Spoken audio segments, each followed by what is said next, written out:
Good morning to everyone and welcome to the international webinar Street Art Against Urban and Social Marginalization. I'm Nadia Di Giulio. I'm project manager at ALTA, European Association for Local Democracy. And together this morning we will have a journey in the colorful world, the interesting world of street art thanks to the STAR project. Before starting, I would like to introduce Mr. Paolo Perizzari, the mayor of the Arcugnano municipality, which is the lead partner of the project. Please, Paolo. Hey, good morning to everyone. I'm very pleased to welcome to this important webinar dedicated to the street art and its role in urban and social regeneration processes. The webinar is organized within the STAR Street Art project, funded by the Europe for Citizen program of the European Union, which Arcugnano municipality is proudly leading together with other partners coming from 14 European countries. First of all, I would like to thank you, all participants, for being with us today to join and nourish this conversation. A special thank also to the relevant speakers that will guide us to the international debate, bringing interesting insights and perspectives. A special thanks goes also to ALDA for organizing the webinar and supporting the municipality in this important project.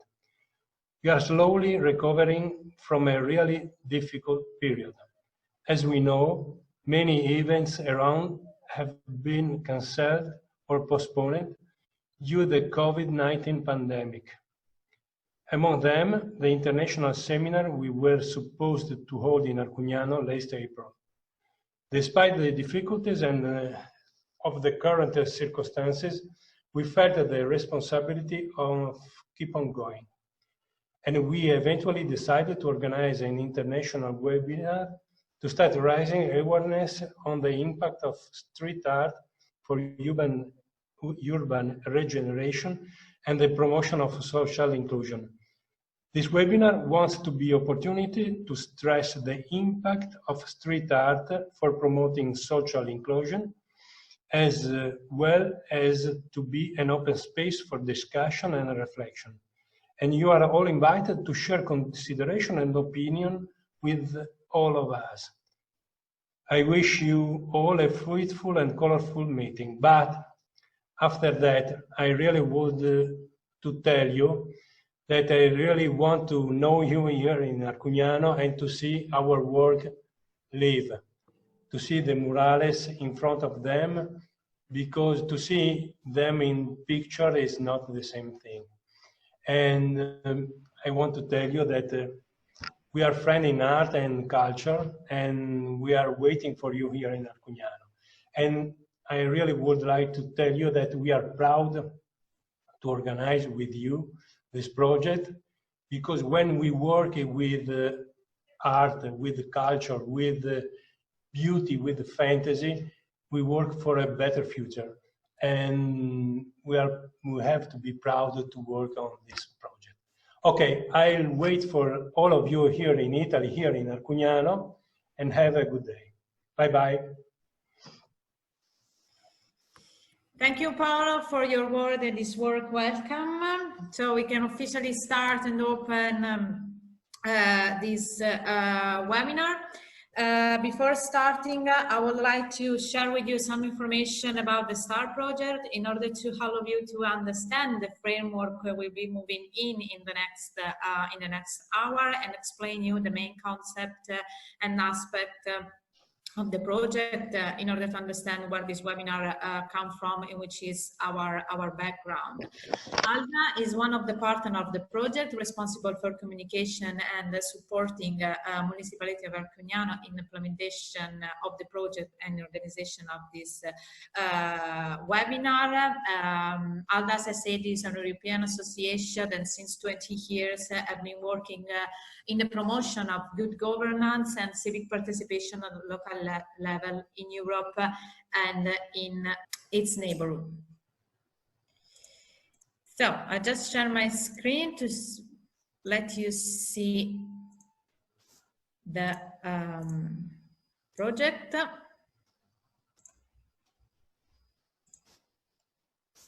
So as we said, Street Art Project, it's a 2 years project funded by the European Union through the European for Citizens program.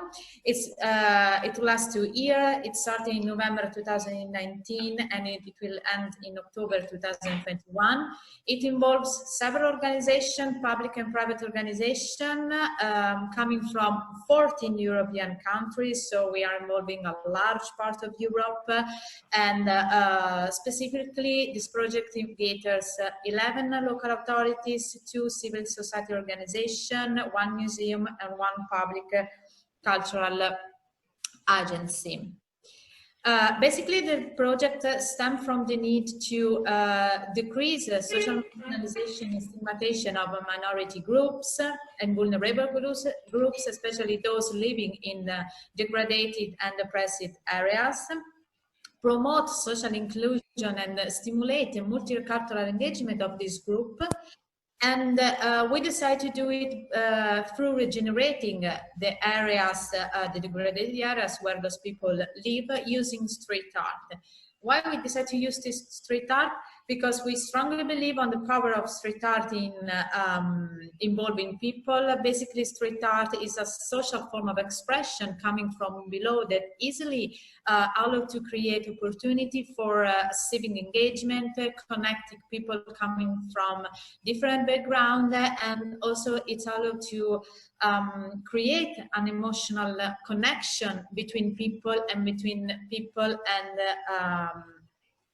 and the place. Concretely, how do we reach this goal? By realizing 14 participatory murals, 1 mural in each project country. Mural will be realized in degraded area that will be selected together with citizens, and will be this mural will be a way to fight urban regeneration, is an action toward urban regeneration and result in a decreased social marginalization of people living in the area of artistic intervention. Another important result is the establishment of a network of European towns aim to define a common strategy that could be replicated and transferred to other European towns to promote social inclusion and decrease social stigmatization using street art. How do we realize... Estem tots d'acord amb el suport lingüístic, How do we realize this process? We organize 3 international events in some of project cities with the aim to gather people together, connecting and giving a chance of networking by sharing best practices around project topics. So sharing best practices regarding social inclusion through art and through street art specifically, and also knowledge and experience of urban regeneration involving vulnerable groups. As I said, street art will be realized in cooperation of citizens, vulnerable groups, artists, and citizens in general. So the project is based on a participatory process, in particular 3 participatory processes that will be implemented along project period in each partner countries. This process will be developed in 3 steps. The first step is actually ongoing right now and imply a community investigation for the selection of the area where to realize the mural. The second step is a social inclusion workshop targeted to students, children, so targeted to youth citizens in order to raise their awareness about social inclusion and think about the design of the mural that is supposed to spread social values. And the final step is a urban regeneration workshop that will lead to the realization of the mural, where all citizens within and without the area of intervention will be involved, together with the artists selected for the artistic realization of the mural. If you want to have more information and follow our project, you can contact me at the email startproject@aldaintranet.org, or you can visit ALDA website in the section our project on the what do we do menu. You will find detailed information about the project and also news update events related to the project activities. So I would say let's get started. It's time for me to stop talking and give the floor to the amazing speakers that are taking part to this webinar. First of all, we start, let's say we will move in international debate step by step, starting with an introduction of the street art movement, discussing definition, perception, and seeing its evolution over time. Then we will go deeper and deeper, investigating the relation of street art to social exclusion and urban regeneration. Then we will talk about how to involve citizens, but especially how street art can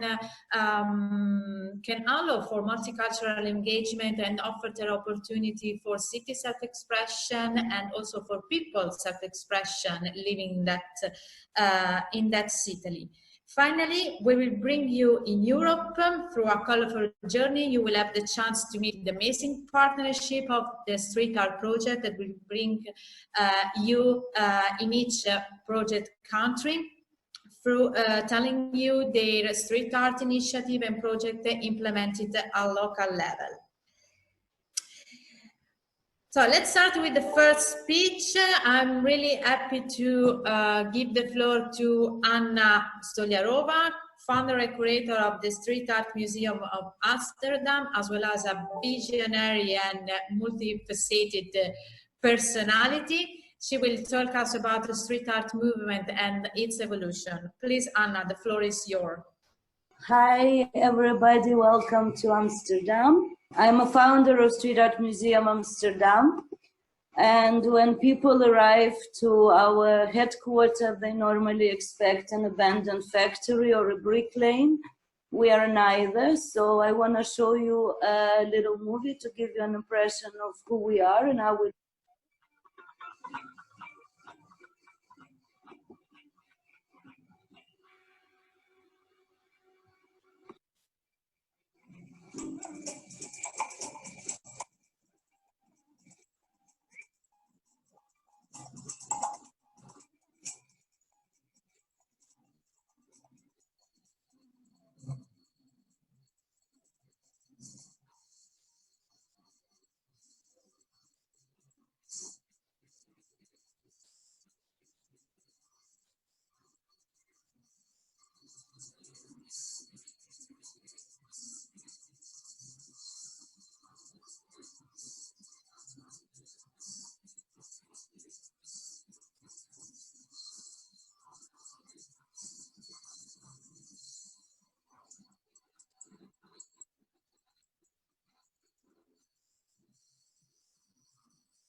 This was a little movie, and now I'm going to share my presentation. Art is not a crime. I'm often asked, what is the difference between graffiti and street art and muralism? And my answer is 3 zeros. Street art in its pure form has evolved from graffiti. The term is often credited to Steve Lazaridis, who is mostly known for his appropriation and commercialization of Banksy's work. The easiest way to explain what is street art is through the comparison with its direct relatives, graffiti and muralism. All three live on the surface of the wall, in a public space. whether the building is private or social. The nuance is whether the piece is wanted or not wanted, and has it been paid for or has it not been paid for. For example, most graffiti tagging is not paid for and not wanted because it is seen as a vandalism. Most of the murals are paid for but not always wanted because of a personal taste. Most of the Banksies are not paid for but highly wanted because they bring visitors and values. So if you look at the movement through this prism, you realize that most of the commissioned murals do not really fall into category of street art. Banksy has never painted a big wall, and Dobey started with large posters made on cheap photocopier paper, not expensive murals. I, as a collector, often give 5 characteristic features to qualify an art piece which I find on the street. One line, freestyle or stencil, but it has to be clean.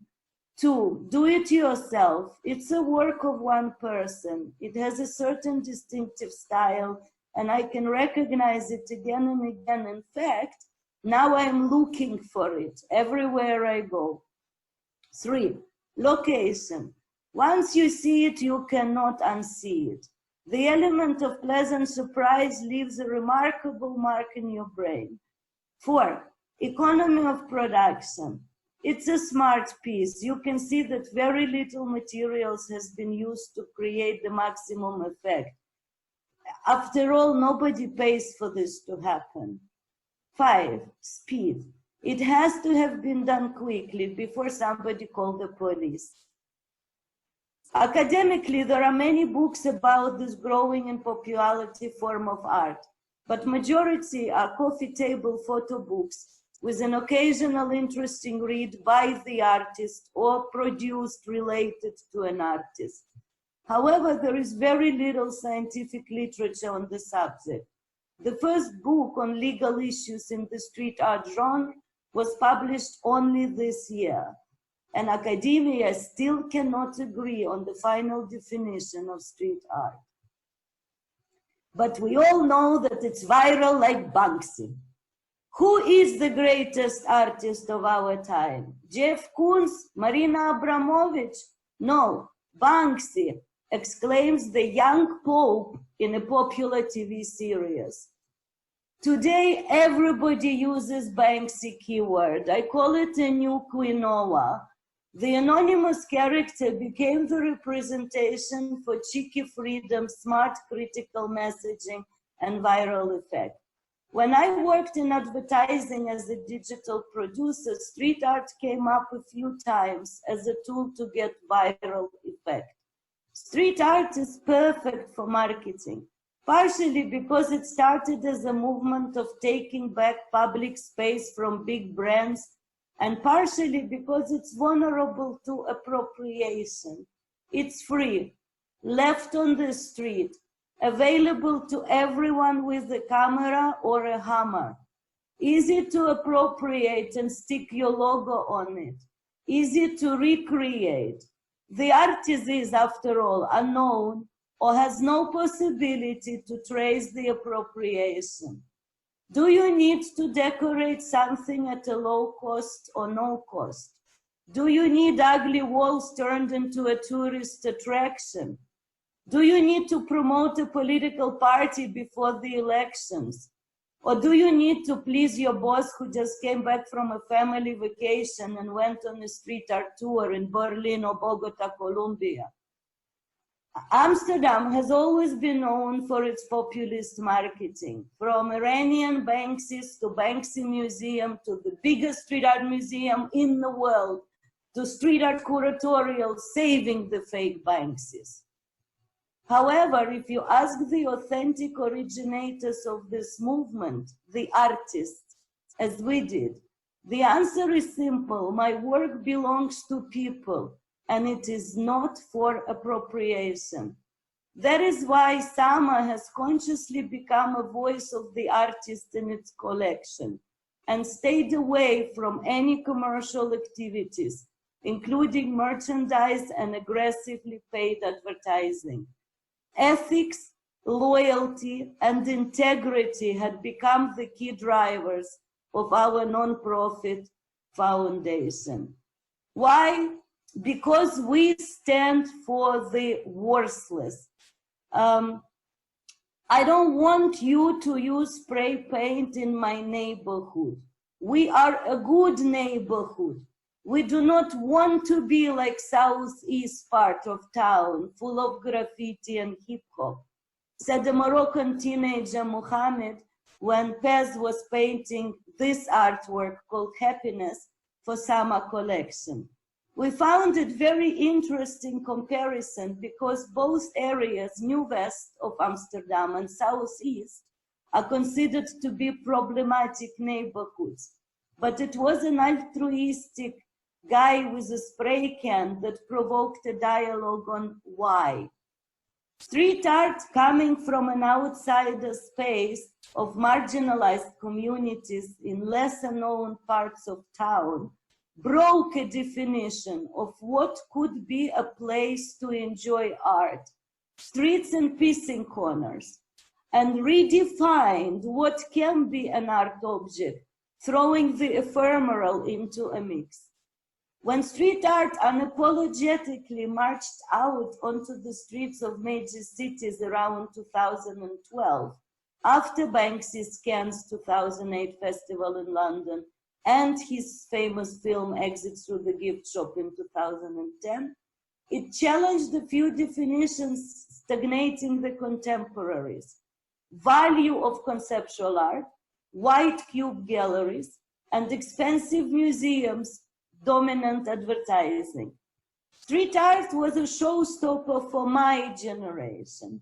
Finally, the attention was grabbed not by a mega brand or a glittering Zara shop or a government message on how to follow, but quite the opposite. I couldn't just consume anymore. I had to participate, get a camera, look up, look down, turn around, bend over, crawl into a pissing corner, just to take a good shot of a 2 centimeter spray-made rat. The exhibitions and pop-up markets took place in abandoned places, or subculture garages and basements, people's homes. The whole thing got mysterious and exciting. Suddenly, it was not about how much you get paid, what car you own, but how little you need to make a big difference. And that's when everybody became a curator. So we already have Graffiti Granny's workshop, said one municipality member when I approached her 10 years ago with the first idea of creating street art museum. Street art became a pet name for any project which involved social participation of lower classes or marginalized communities, and in many cases replaced craft workshops with spray paint exercise. And everyone organizing the festival or producing an event became a street art curator. The reason for this escalation of self-appointed specialists is, in my humble opinion, the fact that the art form came from DIY culture, inspiring, curious, and empowering, where everyone is a creator and you do not need one's permission to be so. Very similar to Dada, Fluxus, and Cobra, and equally ephemeral.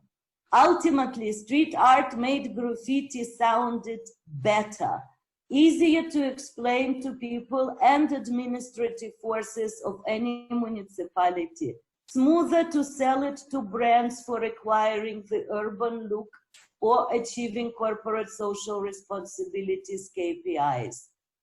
In the last 3 years, we have noticed the growing trends.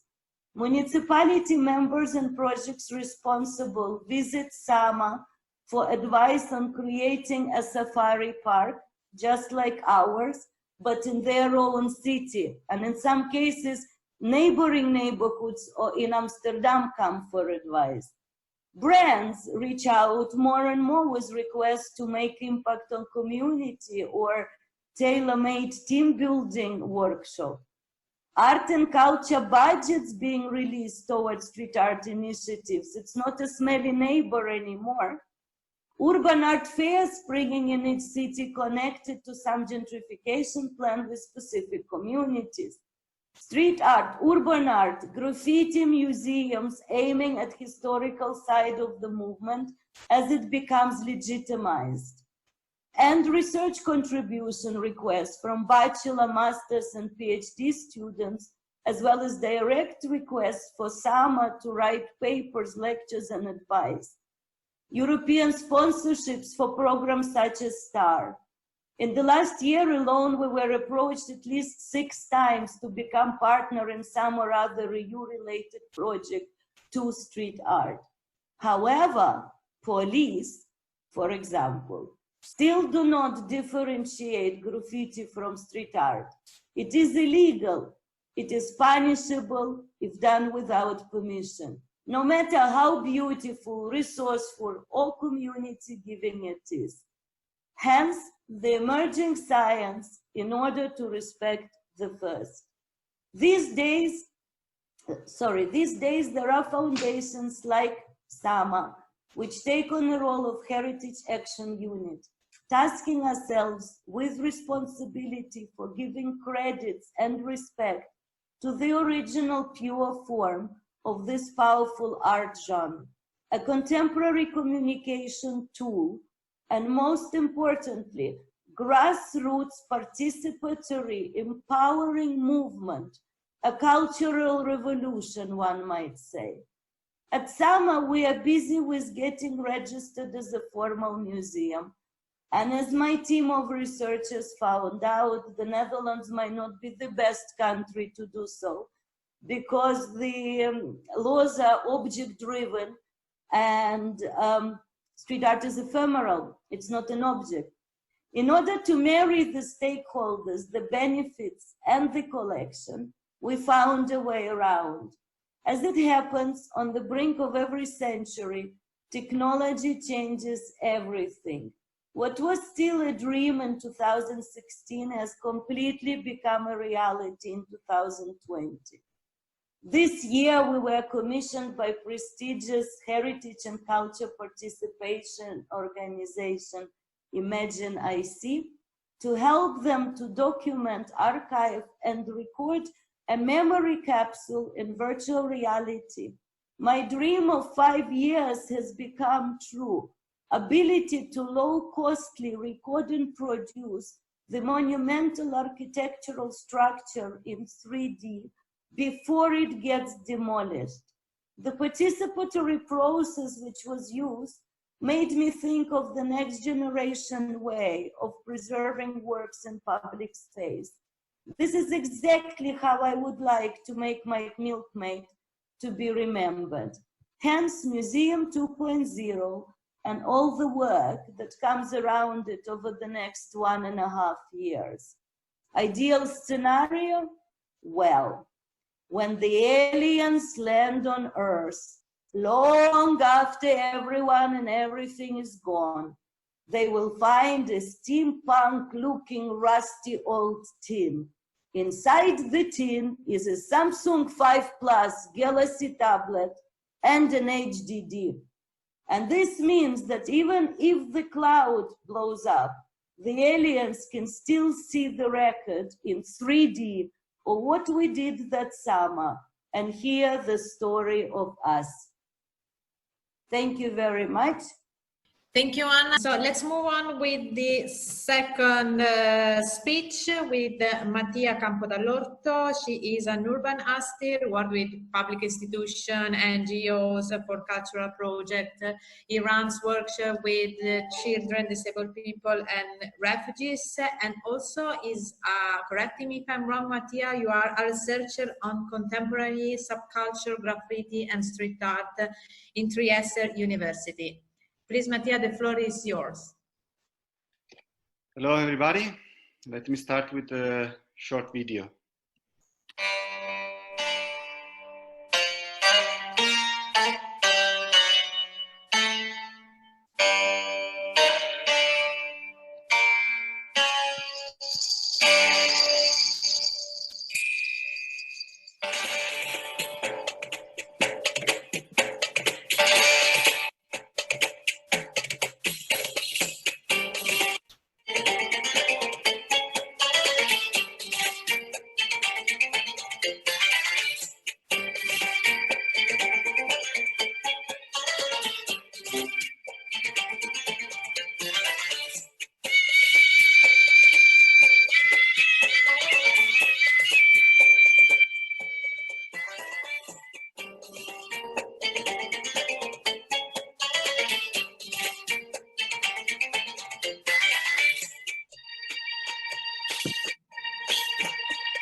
Thank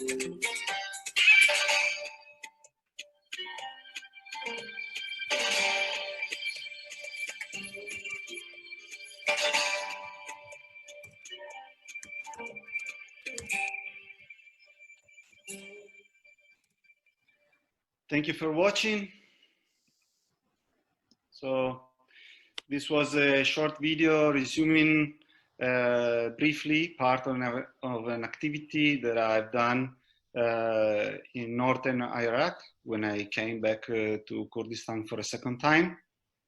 And this video introduces my my topic, is to say street art, or better to say urban art, in my opinion, as a tool to fight against social exclusion and marginalization. So as Nadia already said, I'm well, an artist, and I started 23 years ago painting graffiti, but then, let's say, I got more and more interested in the participatory processes and how art can be a tool to give a voice to some communities, to let emerge doubt, critical points in some areas or societies. So my speech will mainly focus on some experiences, personal experiences that I made thanks to my organization, Associazione Macros, based in Italy. And thanks to this short gallery selection of artworks and projects, I wish to demonstrate how it's possible using urban art to bring to the surface some issues and possibly some solutions. Well, so let me share the screen again. Well, I just slightly changed the title of my presentation using urban art instead of street art, because as Anna said, the studies on the topic are insufficient, are not enough, and for sure there's a lot of chaos about the correct terminology. I prefer urban art that is more generic and not pointing out a specific kind of urban intervention. Let's go through this first example. This is a wall I painted in Trieste in 2015. It was a wall for the International Day for the Refugees, and it depicts a group of people. The title is "What if I lose everything? What if I lose everyone?" And it focuses on empathy. Empathy towards the refugees. Back in the days, it was already a hot topic, the refugee crisis, and I wanted to keep it dramatic as it is. So the situation, we got to first of all analyze the context. The situation is a new building that is mainly inhabited by foreigners that came to Italy recently. Trieste is a city on the border with Slovenia, and back in the days it was right on the border with a so-called Iron Curtain. So a very delicate scenario where discrimination is still a big topic, and a city that is a passage for people escaping from wars, for example, from the wars from the former Yugoslavia. So here we have some details, and what I wanted to point out was to reflect on the identity of the people, on the possibility that the luck we have as a society, as a stable society, not experiencing wars recently. Well, I wanted to emphasize the feeling that we might feel if we put in the shoes of the refugees and we think about losing everything and losing everyone, exactly as the refugees often experience. A second mural I want to present was painted in Naples in a completely different neighborhood, quite stigmatized and marginalized place in the suburbs of Naples. So what I've done here was to arrive in this neighborhood and simply start to interview people, taking pictures of the neighborhoods. This was useful to develop the concept, but first of all to understand who are the people that I'm meeting. What are the main characteristics of the neighborhood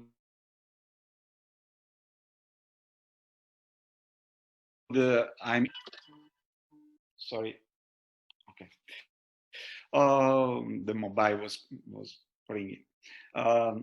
So I try to depict the part of the community here, so using the residents as models to emphasize the main role of education, of reading. So trying to focus on the power of imagination, on the power of wondering of children. So the children can look themselves as adults, referring to the models they have around, but imagining themselves also different. And at the same time, there is a kind of feedback, so the older people can imagine themselves or remember themselves when they were younger. Now I bring you to a kind of different project that is more recent, and it's all about art residency. We, together with the municipality for Chromopolis project, we selected and invited 4 artists. These images are come from the first part of the residency. They lived in Trieste, in this case, and visited the city for 1 week. They painted together on small canvases that were donated to the municipality. But above all, they had the opportunity for a week to understand the context and the critical points of Trieste, the relationships inside the community of the city. Well, then they came back for a second residency 2 months later, and they had the opportunity to create a big mural. This was a model, and let me show you further projects. This was painted in Utrecht, in the Netherlands, for example, after 2 months residency. That I spent there in a very delicate context where a lot of young people, starters, so-called starters, live right next to a building that is mainly inhabited by elderly that are more or less assisted by the social service. So Mirror of Return, the title of this artwork, indicates the relationship between old people and young people. And actually, I spent these 2 months trying to understand the conflict between the young people and the elders, and then trying to finally point out the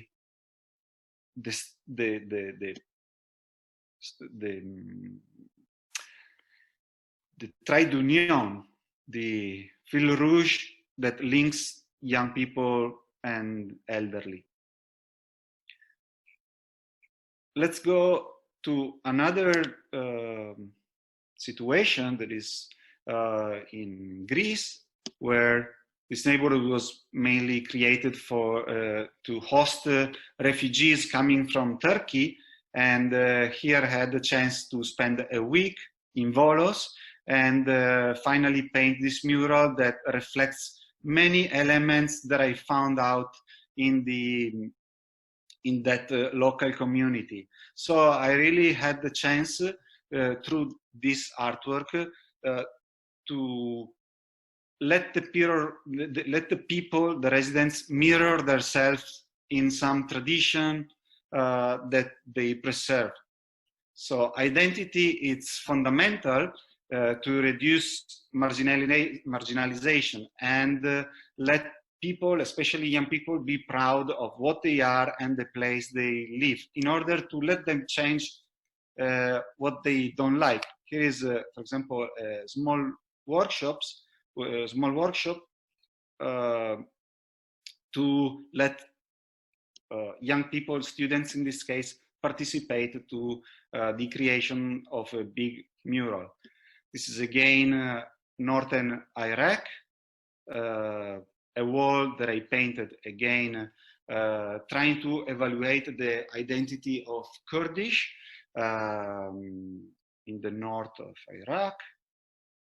And this is a particular project in another refugee camp in a school. As you can see, the school is not a building, it's just a series of containers. And I painted it with the help of the kids, but above all, it was important to develop the concept together with the young people, the local young people. And the same happened here in another refugee camp, with using the young people also as models, and they helped me painting the wall itself. And finally, again, workshops and visits while I'm painting. Here, one of my latest works in the south of Italy, again, a very difficult neighborhood.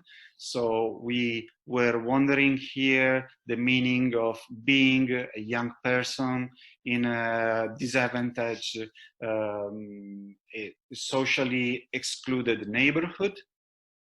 So the artwork was really a way to let the community gather and let the children reflect on their possibilities, so they don't think that their lives will be they don't think they stop believing that they are condemned to live the same life as the older ones. And finally, an artwork on it's about the gender equality and respect. So we can see here that through mural art and urban art, we can send a message of social responsibility, even a positive message, even if we face a dramatic topic as the violence against women. So that's it. I really invite you to visit my website and my social media pages, and I'm open to questions later on. I really hope that I was able to give you an insight of a socially committed way of making art in public spaces. Thank you. Thank you, Mattia, for your speech. It was really interesting and inspiring, and also really specific. You give us a clear idea of the social committee that art and street art can pursue in public space, and especially in stigmatized areas, and involving and also involving vulnerable groups. Let's move on with the third artist.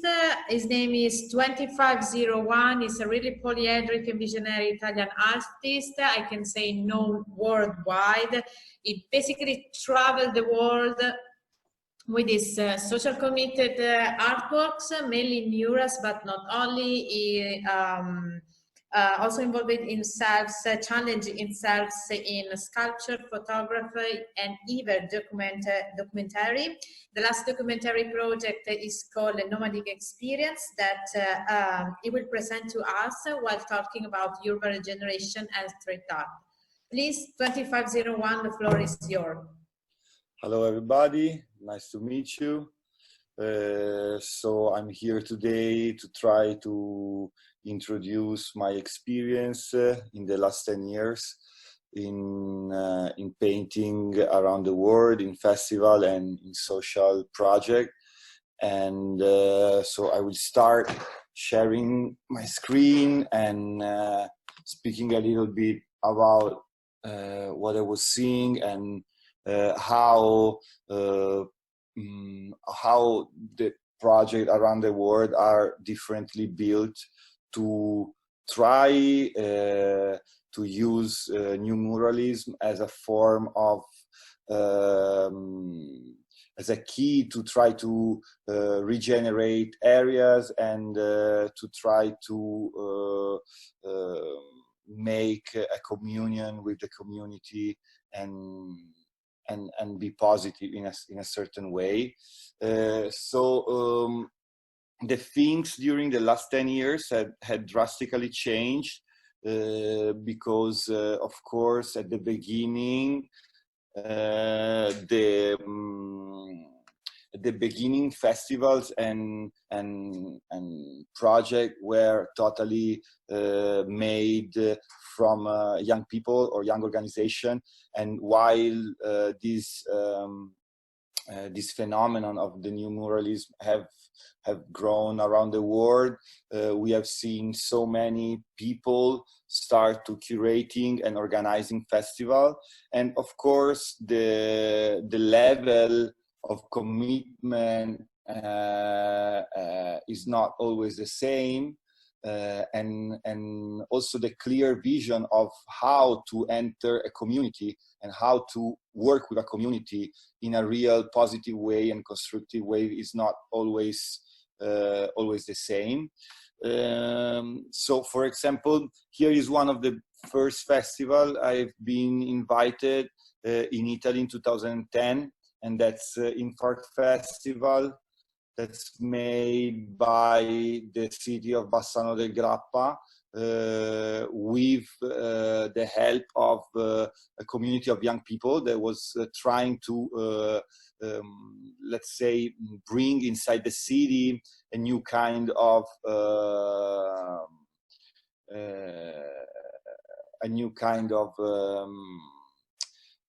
movement, or like, let's say, to try to make Bassano a little bit more vibrant. So we have like this classical kind of festival where young people from a community try to change a bit the idea of their city. So that's, I think, is one of the more, as a model, is one of the more pure, I think, because it's always bring from a young community that is trying to change a bit the environment where they are living. And then, for example, these are all festivals from 2010. So also my style has been changing along the way. So you're gonna see also the change of what I was painting. What I'm doing is not really painting things that are political. I'm an abstract painter. I born as a graffiti writer, and basically I was I did the school of cinema, so I come from the video, and I'm just like using the painting as an excuse to enter the community. As you said before, big part of my research is on another site that is called nomadicexperiment.com, and is about filming. So the painting part is just like a key to try to enter the community, and then through the video part, trying to explain what is going on in this community and which are the mechanisms that allowed people to enter community and trying to do some changing in it. So basically the last 10 years we have been working all around USA, and we have been working in Palestine for 3-4 times. We have been working in South America pretty extensively, and we always have been recording and kind of producing small documentaries about the communities where the people can kind of express what their needing are and what the problematics inside those neighborhoods or cities are, etc.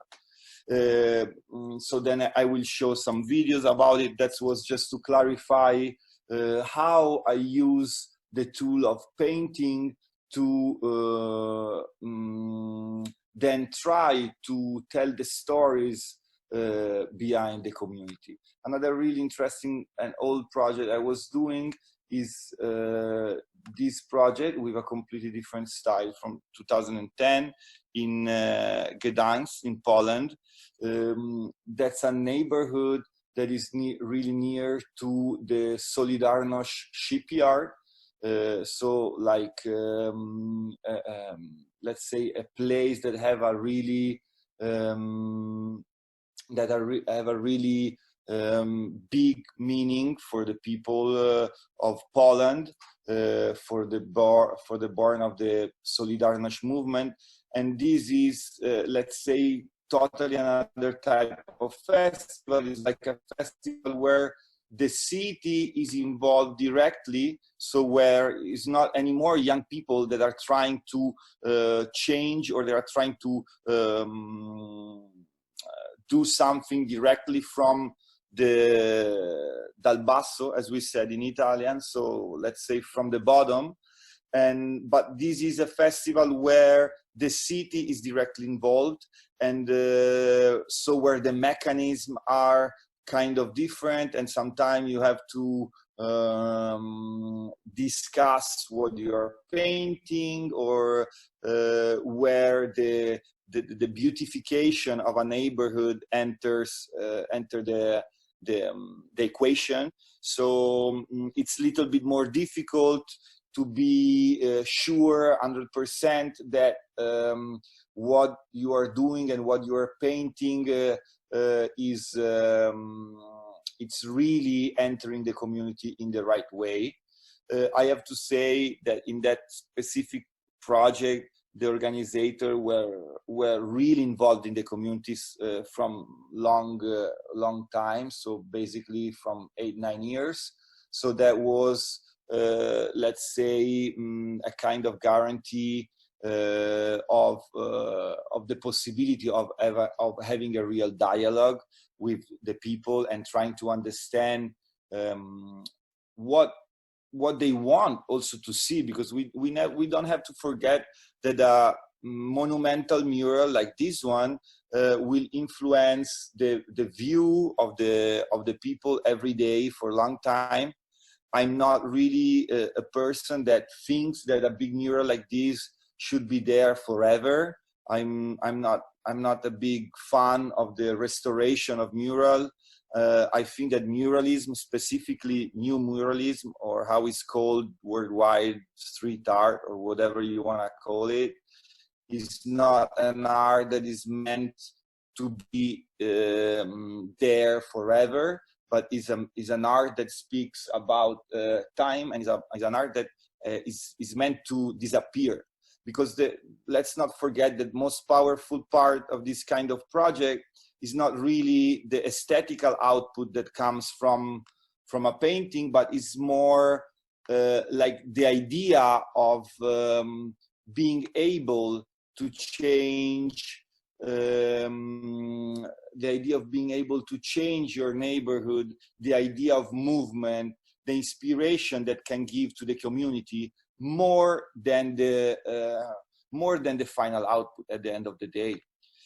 This one is a really, I'm just scrolling through my site because it's not really possible to show all the works, so I'm just choosing the most interesting. That's Baltimore, USA. That's a big festival that was organized for 5 years from artists, specifically from a really famous American artist that is called Gaia, that is living in Baltimore. Baltimore, as everybody knows, is a really difficult city. Let's say the suburbs are really tough suburbs. There are racial problems. And this festival is interesting because Gaia is involved in the city since almost 10 years. Also, if he's from New York, it's like more than 10 years that he's living in Baltimore, and he's really involved with, for example, with Black Lives Matter. That's like really a hot topic right now. And I want to show you this festival because this festival is organized by artists. So it's a festival that really focuses its attention to where to place a work and how to relate with the community and how to organize such a big intervention in a city where certain kind of topics are really important. So for example, this work was made to focus on this little spot that wasn't used for several years, and now this spot, the mural is not anymore there, and this spot had become like a sort of playground for kids and teenagers. So my work was used to kind of point out to this empty area. And we had workshop there, we had even barbecues there for all the time of the realization of this mural, to focalize the attention of how this empty area was not used as it can be used from the city. Of course, it's a public area, from the city and from the community. And we reached the goal after the festival to use the area, to make the city using the area. So that's another example of how you can, let's say, organize a festival. So I'm seeing that the minutes, I'm almost finishing my intervention. So I would like to show you this little video that's part of a project, a crowd-funded project that I did with a friends and muralist that is called Pastel from Argentina, from Buenos Aires. He's also an architect. So what we have done was to making non-authorized installation in the neighborhood of Wynwood. That is one of the central neighborhood of Miami, where, let's say, in the last 10 years during Miami or Basel, all the artists around the world have been meetings. And of course, there was like a big gentrification in this neighborhood. So let's say those patrons of art and street art were buying buildings and were trying to doing the same things with Wynwood as they did with Soho in New York. And of course, they were succeeding on this process. And so this is like there are 4 short documentary that told a little bit the stories and told a little bit what are the danger of painting in neighborhood big murals, and what the danger of artists associating with big organization or small organization in some of these hot area where they are trying, let's say, to gentrificate neighborhood. So I'm gonna just play this little video.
Renting, and not owning, in a 10 square block area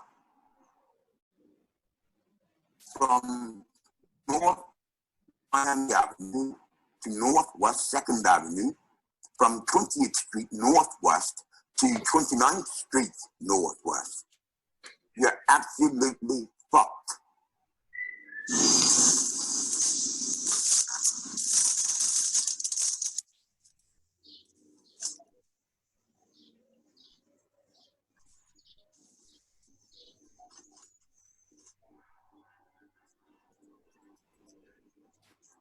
All my friends are leaving.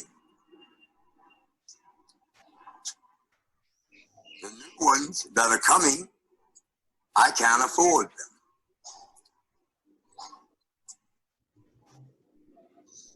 I don't speak the language called money.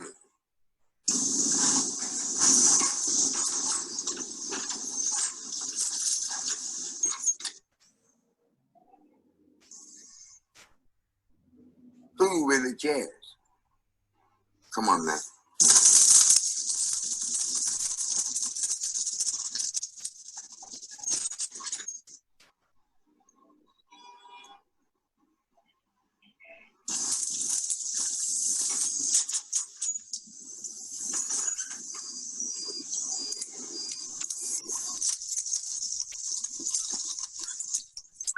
Welcome to the real Wynwood.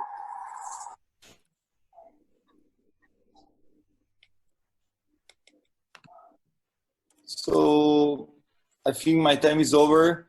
Basically, that was an interview by one of the guys that was living in Wynwood and lost his house, and he was basically homeless on the street for almost 2 years when we met him by chance. And basically that was the project. So we kind of give voice to people that we met in the street.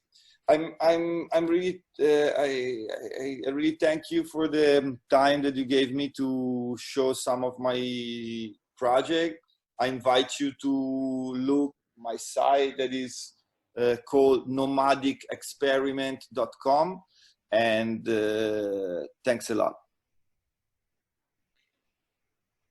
Thank Hello? you, 2501. Thanks to you for joining this webinar and bringing your contribution to the discussion. Especially, it was really interesting, and thank you for shed the lights on the, I would say, the contradiction of the perception of the relation between street art and urban regeneration, as you said. So it was interesting, your opinion, and thanks for also raising consideration and also provocation about the gentrification and the using street art in the urban regeneration process. Let's move to the last speech with Claudio and Christian from Mioveni in Romania. Claudio and Christy will talk about us cities' participation, democratic engagement using street art. Specifically, they will emphasize the importance and the power of street art as a self-expression tool of citizens and also citizen culture and also, let's say, city feelings. Please, guys, the floor is yours. Thank you for giving us the opportunity to be part in this project. And I have to say that this is a good time to be part of this project, especially like 2501 said, with what's happening in the world with racism and everyone stepping up to fight it. I'm going to start my presentation now. Okay, so we're going to talk about involving citizens in street art initiatives. First of all, I was going to show you a small video about Mioveni, but it's not really relevant to street art. I'm just going to say a few things. The city of Mioveni is an industrial city. We're home to one of the biggest Dacia Renault plants in the world. We've been producing automobiles since 1969, and that's what helped us to develop our city. Basically, without it and another industrial platform, we would be probably a village. We've developed in the communist period, and Mioveni is basically the stereotypical Eastern European block city full of gray apartment buildings. The local council and the local administration has this tradition going ever since I was a child, perhaps even before I was a child. And on Children's Day, they close roads in the city center and allow children to express themselves, to draw on the street. Sadly, this is temporary, and people might say that it's not an important aspect of street art, but I consider that it is, because this is some future artist's first contact with his canvas, let's say this, and it's a way for him to express himself. Maybe through this project, we're going to inspire people in our city to come out as street artists, because there's a lot of graffiti in Mioveni and in the areas around Mioveni. And as we know, for example, in Romania, when people see your art, they might appreciate it, but as soon as they see you did it with a spray, they think you're a vandal, sadly. I think that you shouldn't have done that. It's not good. Even if you're a great artist and you drew something wonderful. So with this project, this might be a kickstart to something a lot bigger. Like I said, this is the typical Eastern European block portrayal.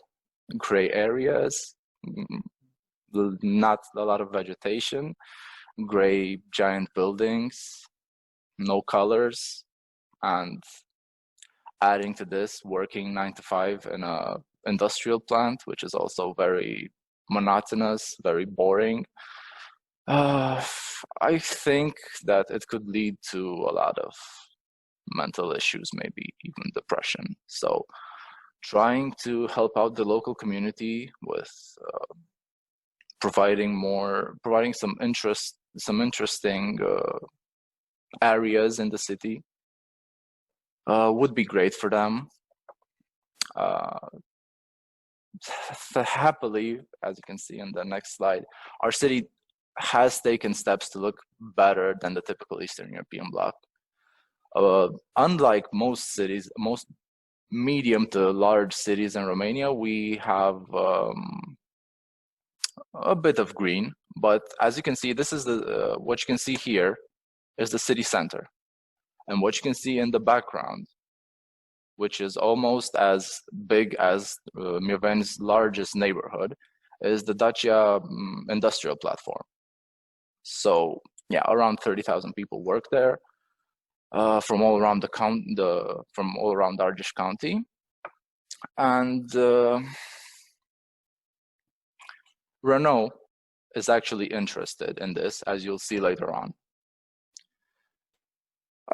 I talked about the gray of the Eastern European bloc buildings. Okay, so over the years, so considering that the buildings are relatively new, like I say here, 1975 to the 1990s, they have been renovated, and people have chosen to abandon the old white or gray, well, gray, not white, colors, and you can see shades of, like I said, yellow, orange, pink, blue.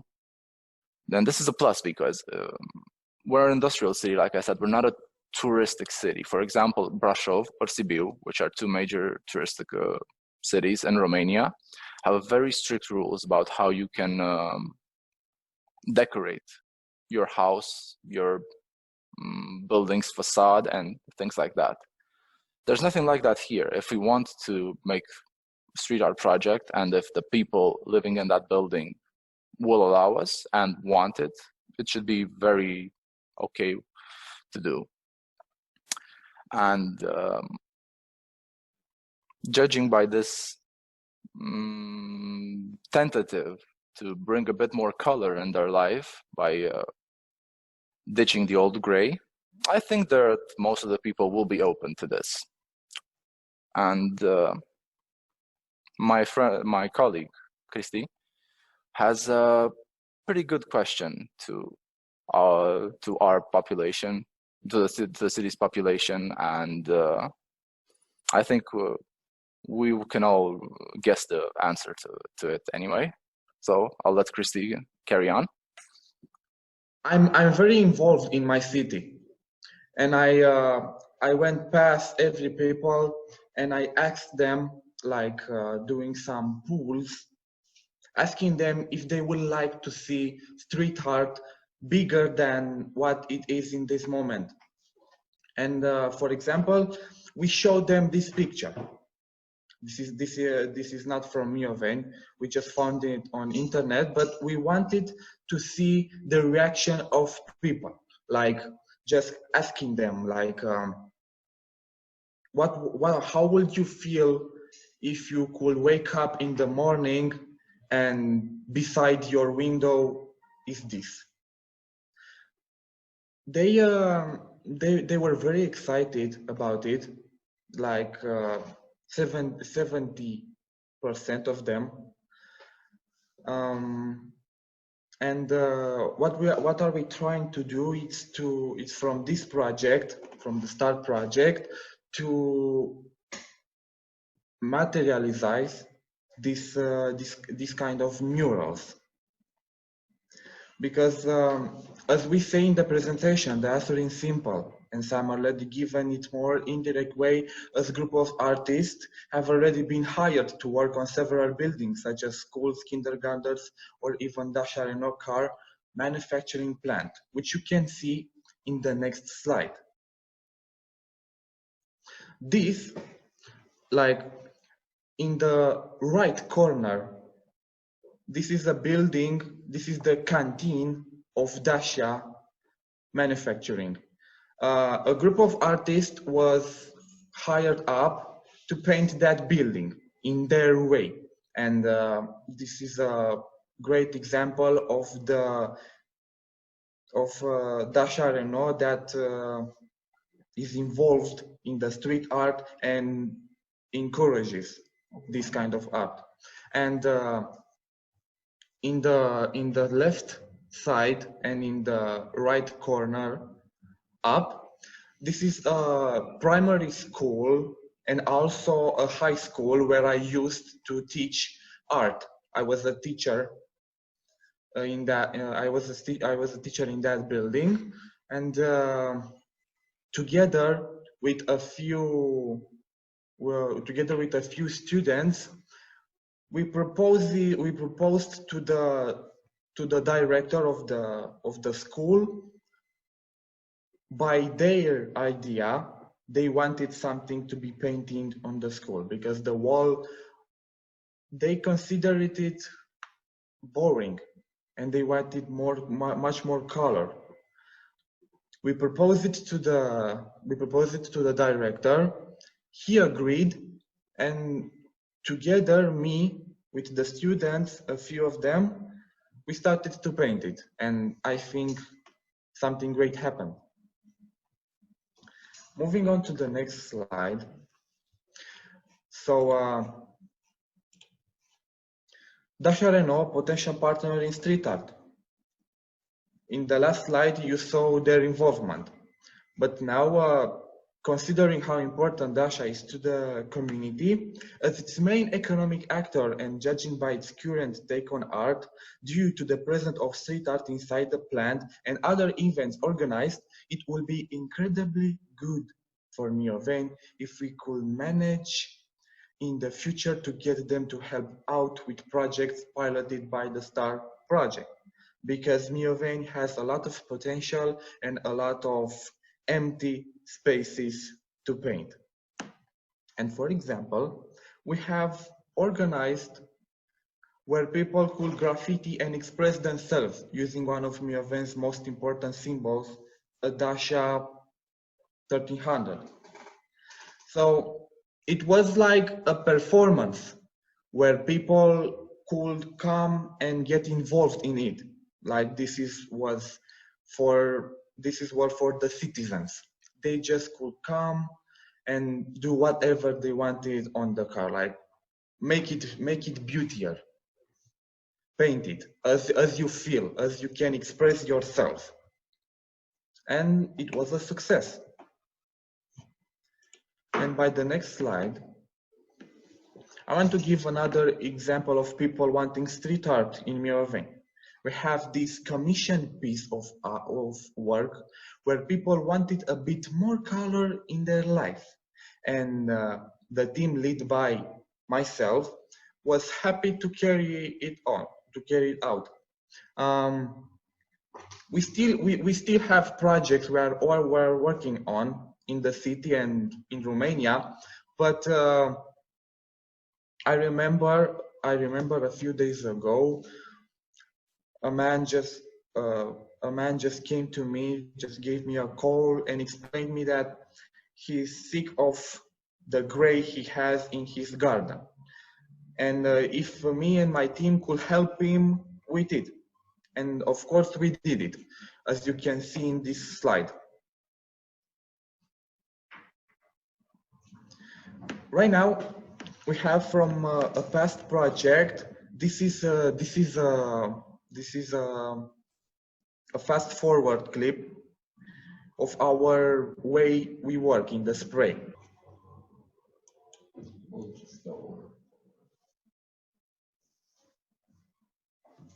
All right.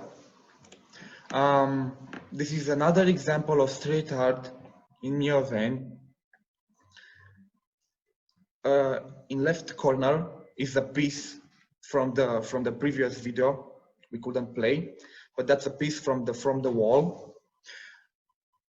And in the left corner up and in the right, people wanted from a local, yeah, it is from a local gym.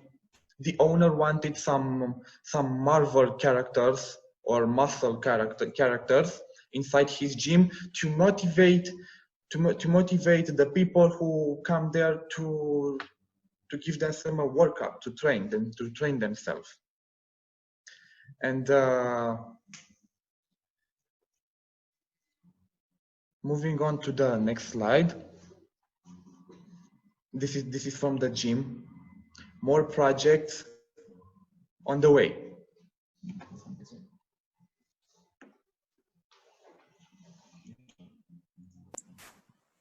So as you can see, the demand for street art exists in Mioveni, and this is a great project for us to be a partner in, because we can make it more visible on a local level, and the community apparently wants to get involved. So thank you again for this opportunity. I'll let Christy continue. As I said, Mioveni has a lot of potential. We want to use STAR project to get people involved in the street art, because we can do that, and they are curious and they want to do it. Me and my team, we are here to help, and also we want to help other artists to get involved maybe in this project or in other projects, because street art is a real thing. It's a culture, and we have to promote this in Romania too. Thank you for your attention.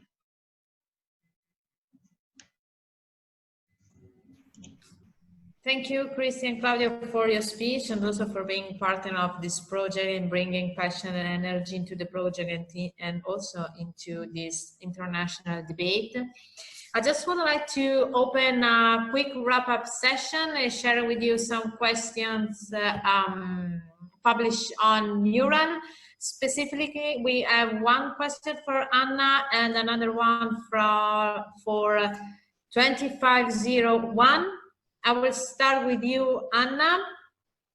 So Sasso is asking, what can be learned from places like Bogota, where street art has become a part of the culture in comparison to more Northern European countries where art in public space is not much integrated? And I can kindly ask you to give a 3 minutes reply. I think it's going to be a bit less because I'm quite categorical on Bogota. Bogota has a good side and a bad side, of course, because Bogota used street art in order to change its image as a welcoming touristic country rather than drug cartel and a dangerous place to travel. It dramatically increased the tourism because from festivals to artists, funds were released. My milkmaid is a result of Bogota policies because it was a Vertigo graffiti crew with El Pez that had a plan to travel around Europe and paint 9 walls promoting Colombian culture with the local culture. And the idea was that in every city they would paint a large mural which is visible, connecting the two cultures. So this kind of funding policies, of course, impacted the image of Bogota around the world and connected organizations such as ours to the city. The critical side to Bogotan policy is the chaotic, unsustainable, uncohesive pollution of the city with decorative murals. Yeah, and then if you ask artists that in my collection, the ones I respect, the authentic originators, such as Stinkfish or Bastardia, you will not see those murals. You will see their work in lesser visible parts of the city. So that's why I think we can learn from every city, not just Bogota, on the goods and bad sides of using street art, as I say, as a new quinoa. Because I don't know a single city right now that could say, yeah, well, I have a best use case example of the practice of applying street art on all the levels in my policies. And that's why we see it as emerging science. There are needs for projects like this, there are needs for critical discussions, and there is really need for more scientific papers written, not just by marketing promoters, but really by people who study the movement. Thank you, Anna. 2501, Hello. there is also a question for you.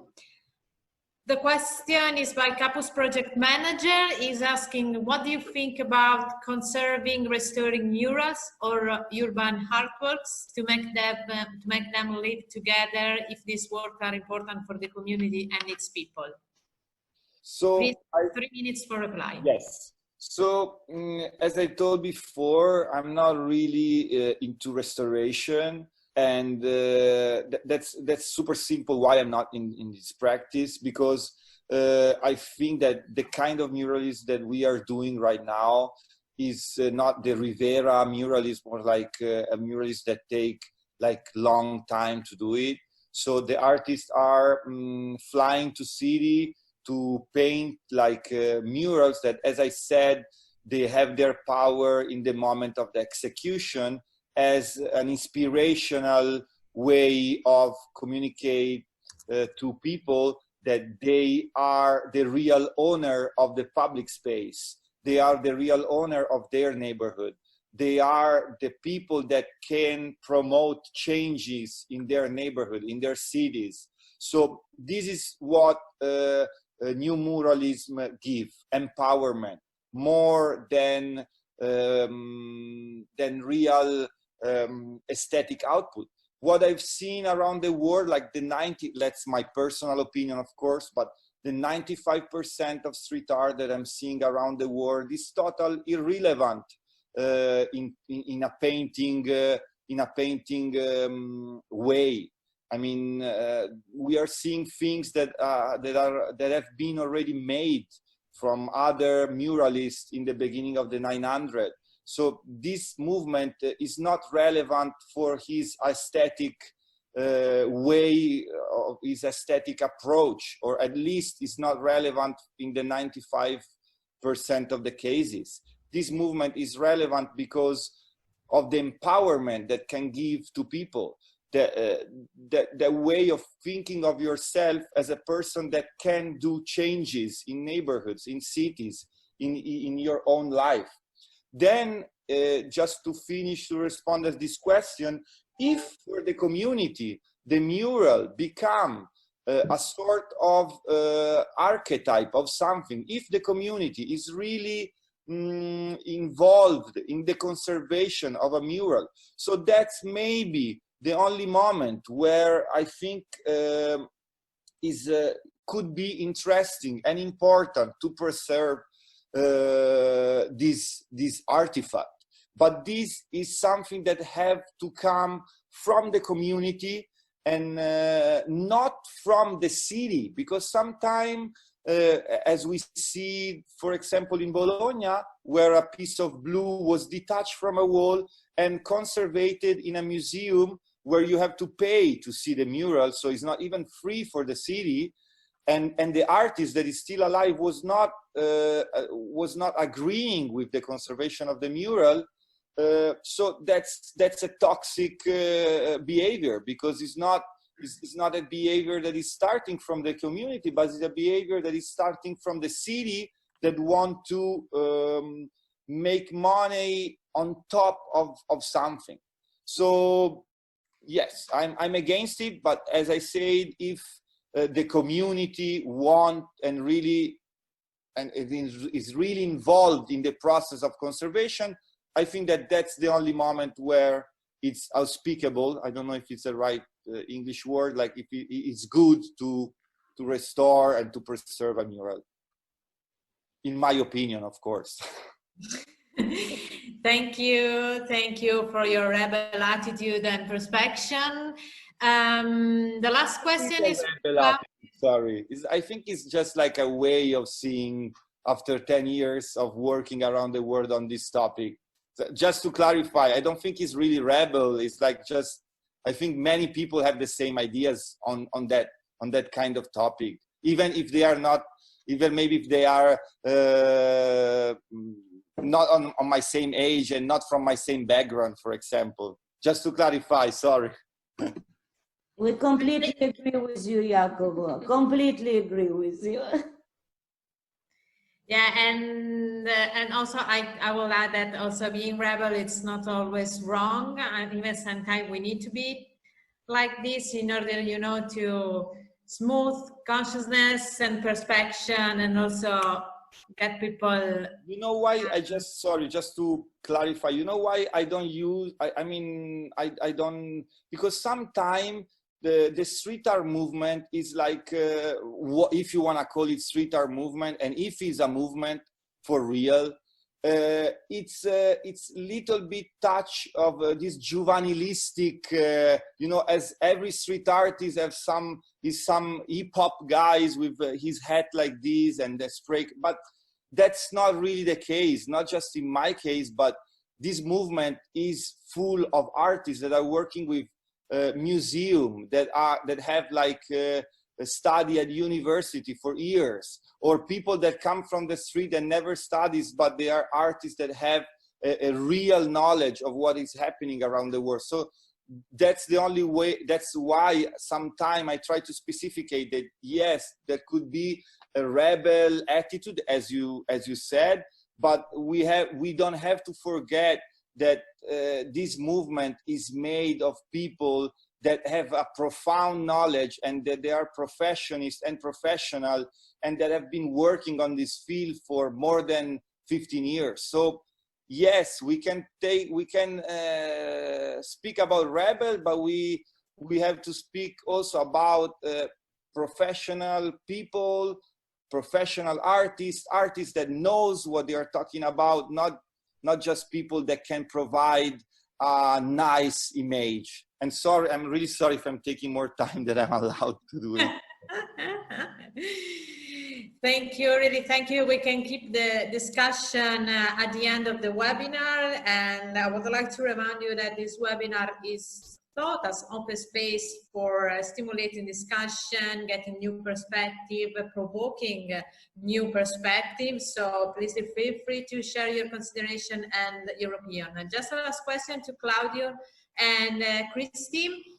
How can you involve citizens on a practical manner, meaning painting with citizens or with professional artists? If you give a 3 minutes example. Sure. We hope that this project will be the start of a street art trend in Mioveni. And I personally have plans to make a small festival at start where we invite people to express themselves. Considering the fact that we're an industrial city, like I said, I want to keep the theme industrial and maybe used industrial containers. And each year we take those containers and then we stack them up on each other, so we get the works of previous years. But regarding how to involve the local community or non-artists, non-official artists, we want this project to be a message that we approve of street art, and that if you want to express yourself through street art, just contact us, contact me at the tourism center, and we'll find a way to help you express yourself. We don't want you to just be treated as vandals and have to do it in 5 minutes in a hurry. We want you to be treated as proper artists, and we want to give you a canvas to express yourselves. Either if you're a professional artist, or like 2501 said, if you just have natural talent that you've learned during the years, we're open to anything. Just if somebody wants to do street art in Mioveni legally, not just graffiti, all they have to do is contact us and we'll find a way to make it happen. Thank you, Claudio, for your answer. So let's move on to the final part of the webinar.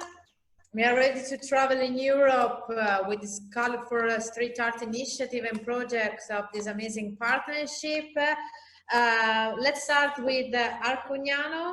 Arcugnano municipality is going to share a video of its city and street art initiatives done at local level. We want to show you the video with our experiences.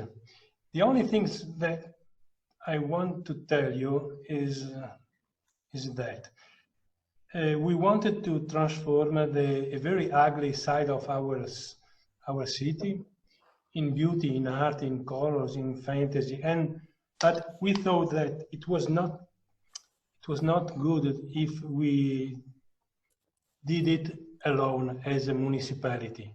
For this reason, we wanted to involve the people, especially schools, especially teachers and students, and with them also the parents, because street art is a very good way to increase the cultural level of our people, of our community, and it was a very good way to increase the community, all the community, because it was not only a question of art and beauty, but we wanted to transform the art in a cultural event. And this is the reason why we try with to involve people, and especially the schools. Okay, let's start with the video.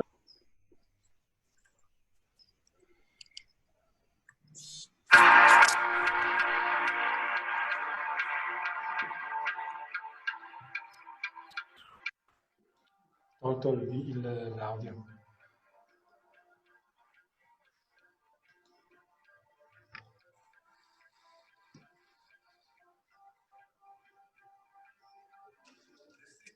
È per noi un modo per trasformare degli angoli del nostro comune in bellezza.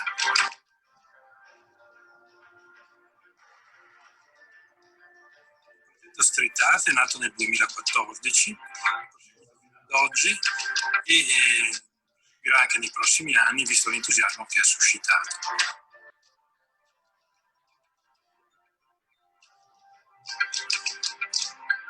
L'associazione Geos è un'organizzazione non profit che è sorta nel 2012 e ha lo scopo proprio di promuovere la street art per abbellire, per riqualificare degli spazi cittadini magari qualche volta.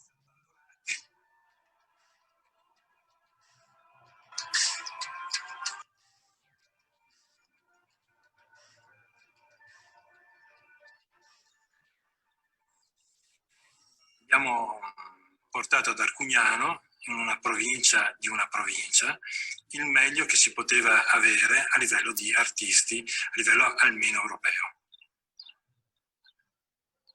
All'inizio non è stato tutto semplice. La proposta di chiamare uno street artist famoso nel suo ambiente per venire a colorare nel nostro comune non era condivisa da tutti. Anzi, in particolare si temeva i costi, si temeva ma poi cosa disegna, sono cose che non c'entrano niente con noi, la nostra realtà. Pian pianino, grazie all'interesse di alcuni genitori con cui abbiamo creato un gruppo di lavoro per portare avanti questo progetto, abbiamo cercato il più possibile di sfatare ogni dubbio, perplessità e il progetto è stato avviato. Qui ad Arcugnano il compito dell'associazione, dopo gli incontri che facciamo, le discussioni con il sindaco Paolo Pellizzari, che per la scelta dell'artista e delle superfici che individuiamo disponibili, ecco, noi ci occupiamo di tutto l'aspetto logistico. L'artista e quindi acquistare i colori. Ci occupiamo della sicurezza sul lavoro. La cosa vincente è stata la nostra motivazione, che era quella, ripeto, di portare bellezza all'interno del nostro territorio, arte, cultura, ma non fine a se stessa, ma coinvolgendo le scuole, coinvolgendo i ragazzi e coinvolgendo i genitori. I bambini erano entusiasti di fare bella la loro scuola. Hanno partecipato direttamente con grandissimo entusiasmo perché hanno conosciuto i due artisti, Okuda e Marest, direttamente. Tutta la scuola è stata dipinta, è stata abbellita come un museo a cielo aperto, ma la cosa più bella che hanno imparato i bambini, oltre che l'amore per l'arte e la cultura, è stato il messaggio che dietro queste opere si nasconde. Infatti Okuda ha lasciato impresso in una parete amore per tutti. Questo è rimasto impresso anche nei loro cuori.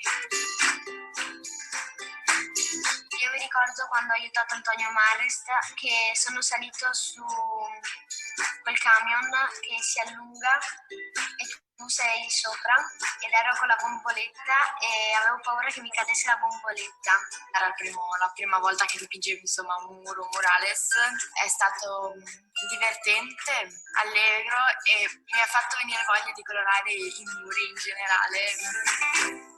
Non avendo esperienze pregresse, abbiamo dovuto inventarci tutto. Prima cosa, la scelta degli artisti. L'obiettivo nostro vero è quello di puntare sull'eccellenza. Per cui abbiamo cercato, abbiamo voluto, abbiamo inseguito questi artisti che ci sembravano i più bravi sulla scena mondiale europea, li abbiamo contattati e stranamente, perché pensavo di ricevere molti no, invece hanno aderito e sono venuti qua.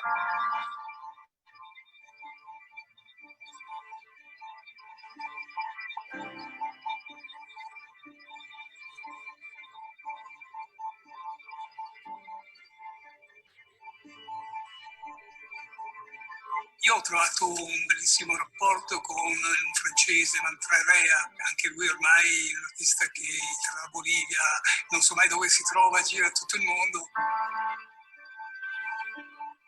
Qui ha disegnato una bellissima libreria, che ricorda poi la libreria bertoliana di Vicenza, molto famosa, però ci sono le farfalle perché sono il suo simbolo di riconoscimento.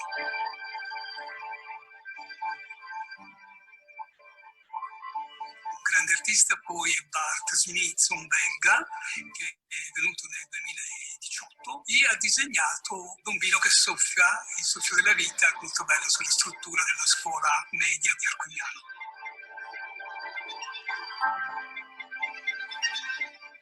Un altro spagnolo che è Liken, con questa sua fantasia surrealista che impressiona e che dato un'opera veramente fantastica che ha 4 zoomate che si perdono per ore e ore dai dettagli e dai particolari che ci pone.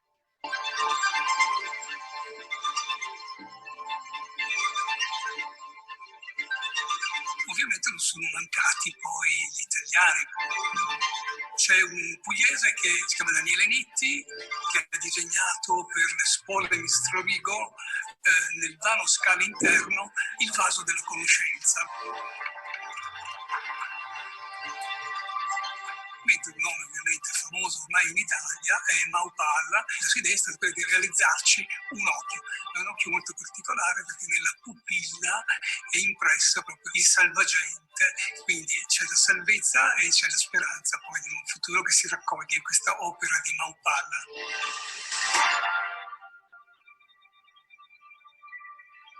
Gli artisti scelti sono stati chiamati per il loro stile, ma in realtà non abbiamo mai avuto dei bozzetti perché gli artisti non li fanno. E perciò insomma all'inizio è stata un po' difficile. Poi mano a mano che le opere si materializzavano e si vedeva l'entusiasmo, che mi permetto di dire in primis dei bambini coinvolti, che poi ha contagiato i genitori e tutta la popolazione. I commenti sono solo positivi. Il problema vero che noi viviamo ad oggi è che non abbiamo più muri da dipingere.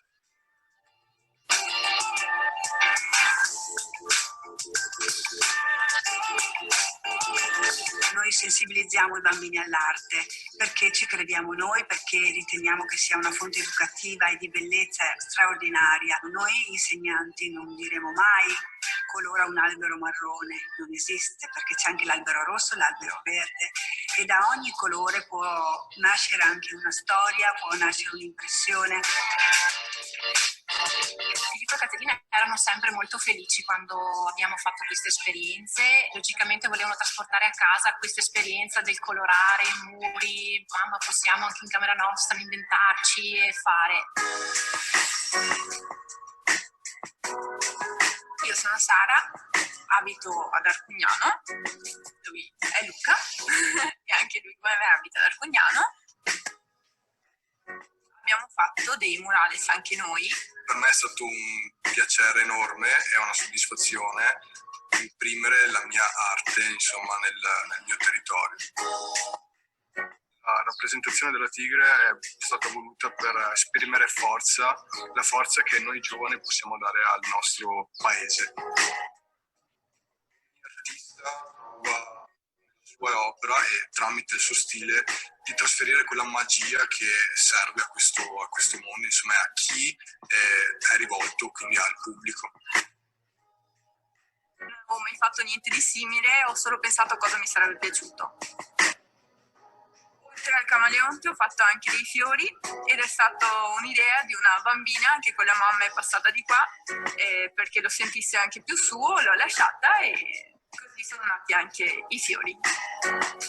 Erano state messe a disposizione delle sedie nel piazzale della scuola e si poteva andare là e vedere Okuda che lavorava e che creava, capire qual era il suo metodo, come faceva a farsi il bozzetto su cui poi lavorava e partecipare. È stata una bellissima iniziativa quella di decorare la città per dare uno stimolo nuovo comunque ai giovani che rende comunque un paese unico.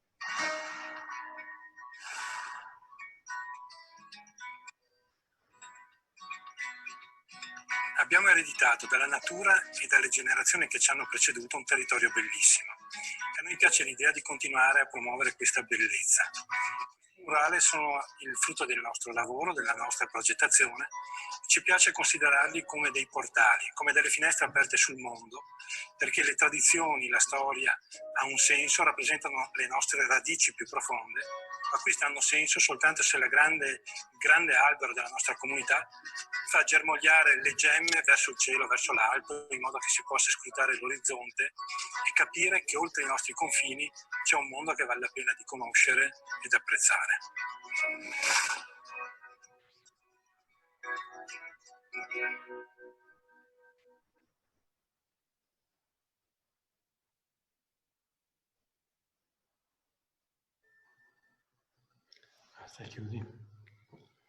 Thank you, Katia and Paolo from Arcugnano for sharing your experience. I will move on with other partner. Now we jump in Portugal, in Lisboa. Julia. Hello, everyone. I am here today introducing Club Intercultural Europeu. It's the association I'm working for. We are based in Lisboa, and we work in fields of youth, education, training, and employability. We also developed some projects about social inclusion through arts. And also we are representing the municipality of Beato for the international project STAR. For today, I want to share with you guys a short video we did about some examples of street art here in Lisboa, also some festivals and programs. And that's it. I hope you enjoy it. Lisbon is one of the European cities with more representation of street art. The city is constantly changing, and what was once considered mere vandalism nowadays has the approval of the majority of the population and the support of certain institutions. An endless number of urban artists come to Lisbon every year to leave their mark. A good example of the above mentioned would be the art program Galeria de Arte Urbana. This project is mapping all the murals in Lisbon, furthermore inviting some of the most prestigious contemporary urban artists to visit Lisbon and make their contribution to the city. Galeria de Arte Urbana also has a number of walls available, and it is possible, as an individual, to request one of these walls for your art. A greater number of collectives and associations are developing street art projects as a way of social inclusion, as is the case of the Paredes project, promoted by Club Intercultural Europeu and financed by the Fundação Calouste Gulbenkian through the program Parties Art for Social Inclusion. Muro is the biggest street art festival in Lisboa.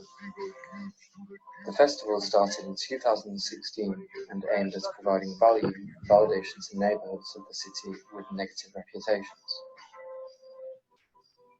This festival had 3 editions in 3 different areas of Lisboa and had tremendous impact, not only opening the territory to new people, but also providing self-esteem to the respective communities of each neighborhood. Nowadays, the most international and important reference of street art in Lisboa is Vils, because of its unique visual language.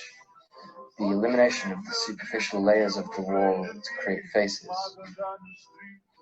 Using acid and bleach, Vils starts to paint the canvas that will be deconstructed. Then, using hammers, chisels, and pneumatic hammers, Vils sculpts the pieces to create textures, dimensions, and layers. His work is always linked to a social political intervention message.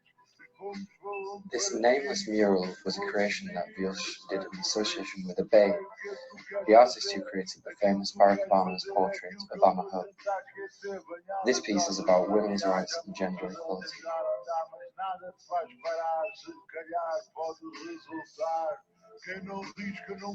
It is no longer possible to be a contemporary city designed for citizens without including public artistic expression as a transformative and enriching tool.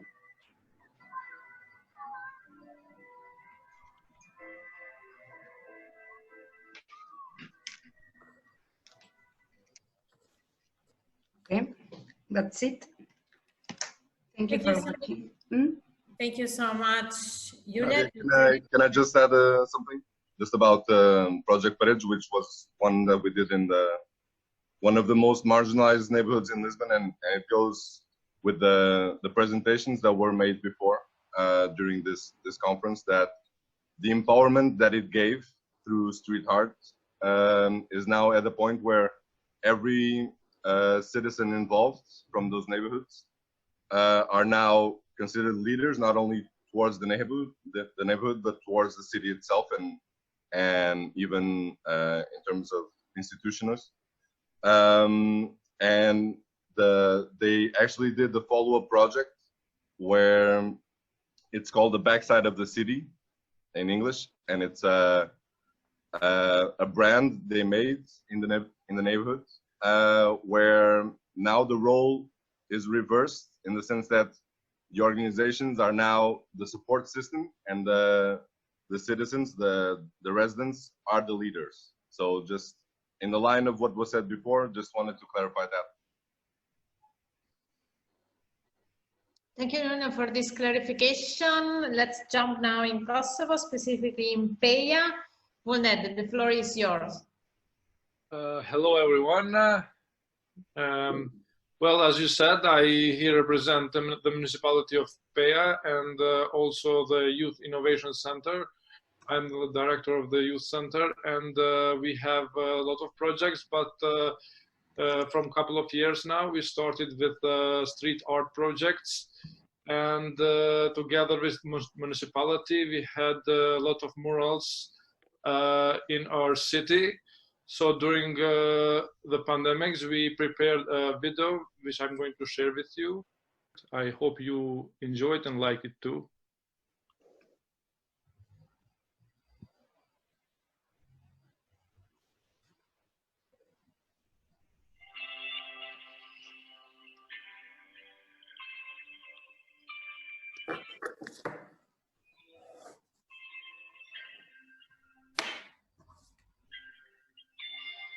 The sector that I lead is responsible for building the overall strategy for the development and empowerment of youth through different projects and programs.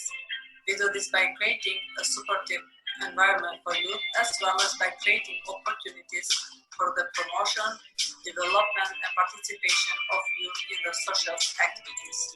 During this time, I have come to realize that street art not only contributes to the regeneration of public spaces, but it also contributes to the empowerment of youth engagement and active citizenship in general. Finally, I'm going to leave you to glance through some street art activities that we have organized and supported in the past. I hope you enjoy them. At the Youth Center, we have different programs and projects supporting the youth. One of the programs that I really care about is supporting young artists.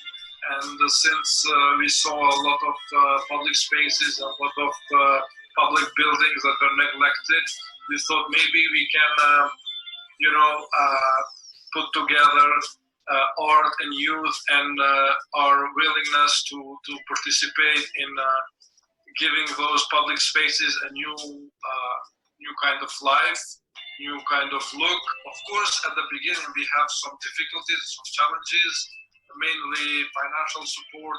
But after the first edition that went so good, we decided that we should organize it again next year. Me and some of my friends have been chosen by the youth center to work on the mural. What they required from us was the making of something symbolic for the city and something to draw attention with. What we decided to do was creating a mural of books that not only would draw attention, but also could be used to raise awareness on something that is quite low in percentage nowadays, and that is reading. Later on, we continued on the walls inside the art school until the latest edition of the revitalization of the youth center through graphic art, or what is also known as street art.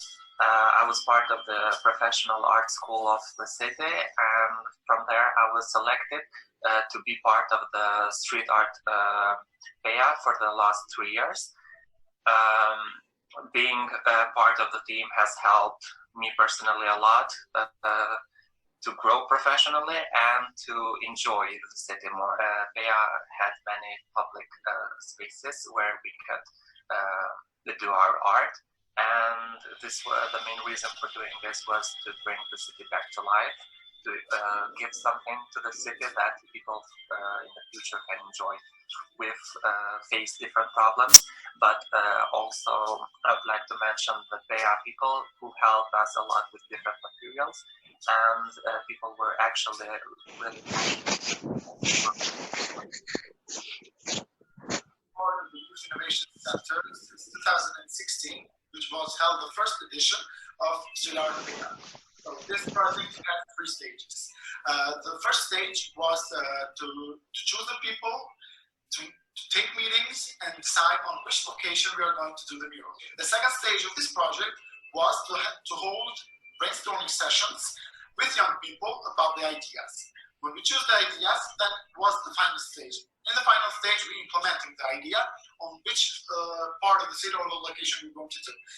Taking part in this project was colorful personalities, which I love, because I got to meet new friends, new people, and have new experience, and I'm grateful for this. Also being recognized by some of the local newspapers, and yeah, I had an interview there. It was my first interview.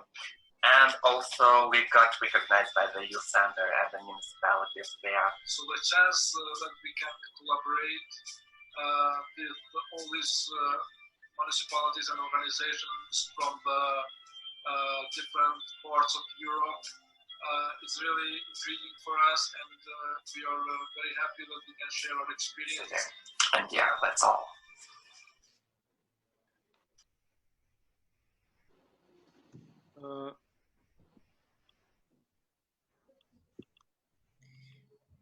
Thank you guys for sharing this video. This was really nice, and it was really nice to see so many young people join artistic work, and also join the video, speaking with so many passion. Really, I think that we are really doing a great job in your city. I just wanted to add that that we are very young, trying to organize street art projects, and we usually try to do a participatory art. As you saw in the videos, we gather young people with art background from art high school, and we work with them. Thank you so much. Let's now go to Slovenia with Mateja. Hello to all. Hello from Slovenia. Our presentation will be made by my colleague Safet. So Safet, please. First of all, hello. Can you hear me? Is the sound well? Yeah. Yes. Good. So let's just start with the presentation.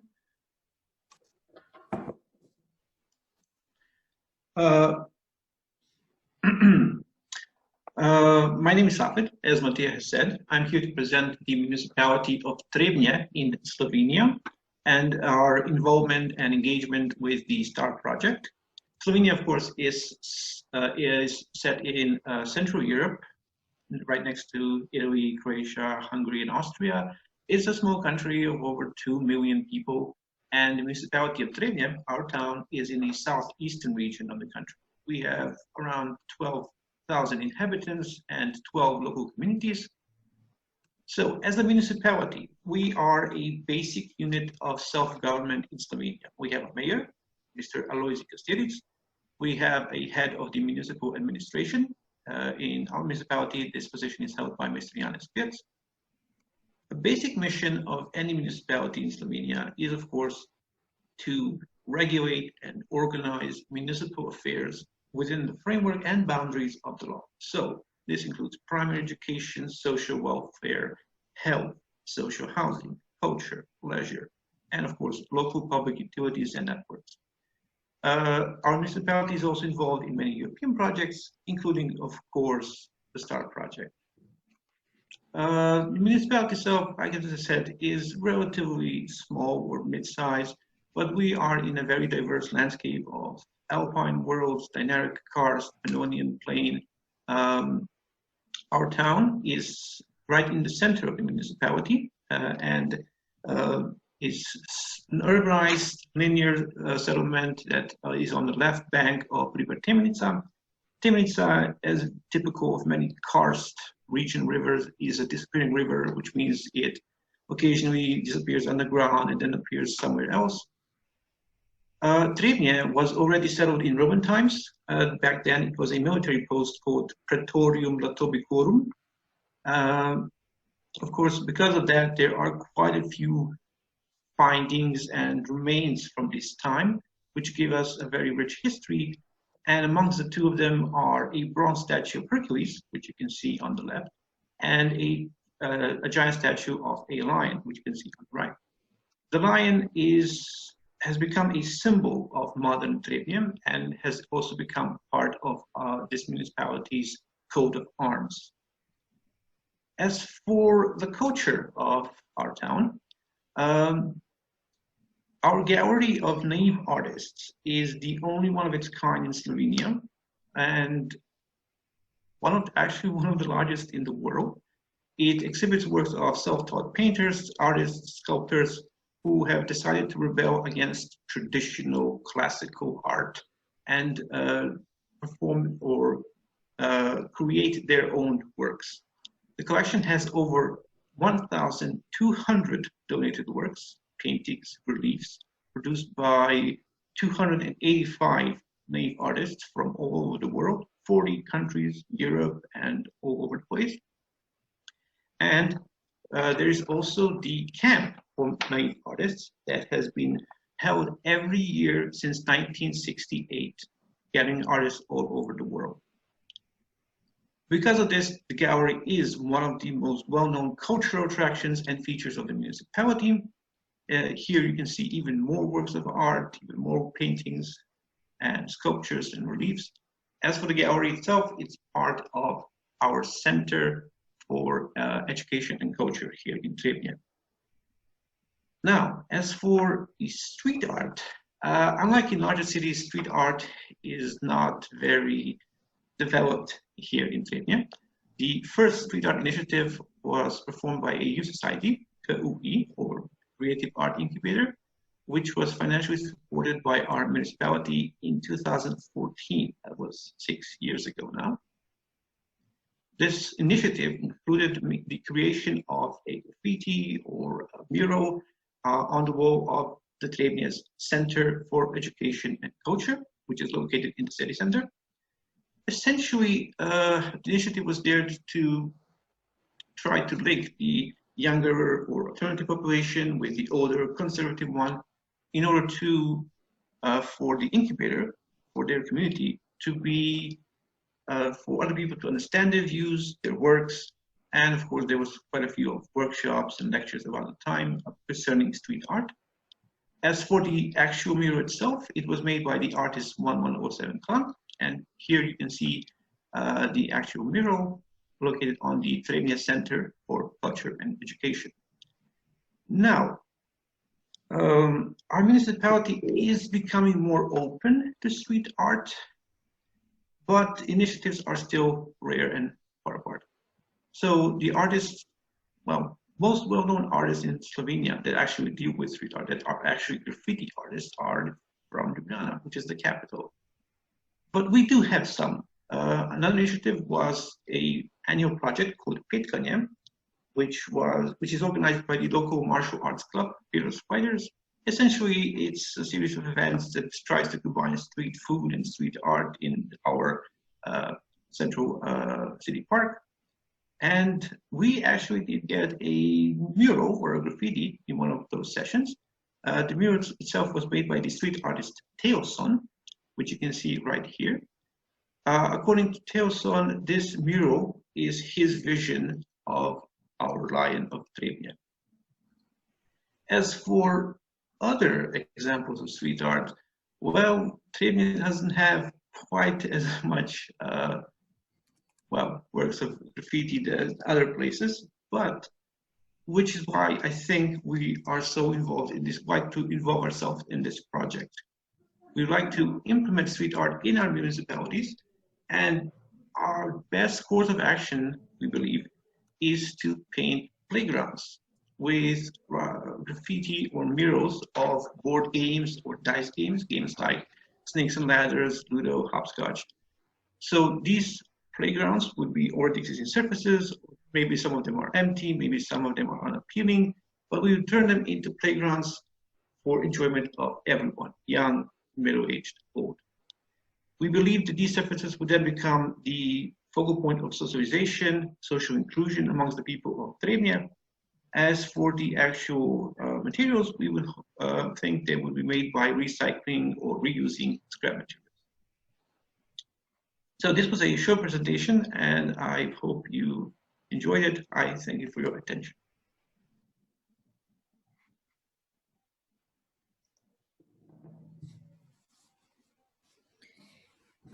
Thank you so much, Safer.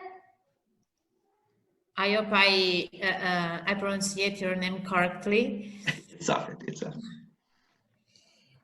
So now let's go to, it's the turn of Yuta. Yuta, can you hear me? Can you hear me? Yes. Yes. Okay.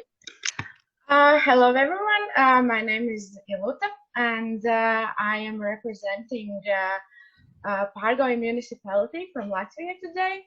And we have a little presentation, so I'm gonna share my screen with you. Okay. Okay. So this is a little sneak peek about what I'm going to talk about today.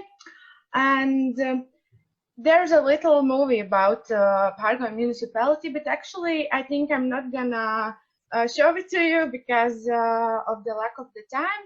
And if you are interested in it, it is on YouTube. So if you type Pārgaujas novads or Pārgauja municipality, you will find it. It's about 2 minutes long. So short facts about our municipality. It's at the Ministry of Territory is created in 2009 when in Latvia was this administrative territorial reform, and so in the result Pārgauja municipality was created, and it is located in the north central part of Latvia and has 3 villages, Straupe, Stalbe and Dreskums. And as you can see, we are not that big. Our area is about 500 square kilometers, and our population is almost 4,000 people. And so our mission, like every municipality or local government, its aim is working for the benefit of their citizens. And in Parga municipality, there are some priority responsibilities, which are environment, culture, education, sport, safety, health services, social work, and support for entrepreneurs and youth. And I will tell a little bit about our local activities and perhaps culture. We have very developed amateur art groups, and they are making concerts, theater plays, and creative workshops.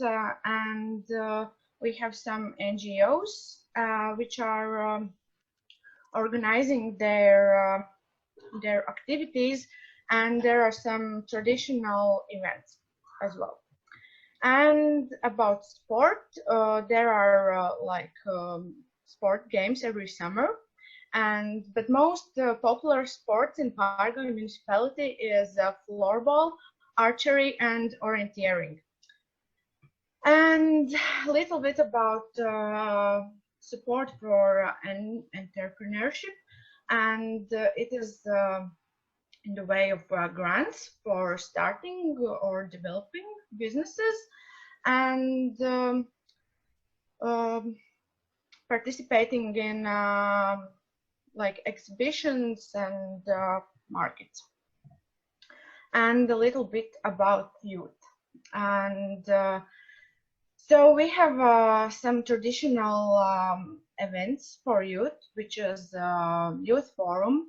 It is called Lift Up Idea or Pacel Ide in Latvian, which is it has aim to engage youth in business. But we also have this summer camp, which is called Lost Robežas or Break the Borders. And it is for young people to realize their how powerful they are, how can they communicate, and how can they work in a team, and so on. And youth is also participating in international projects.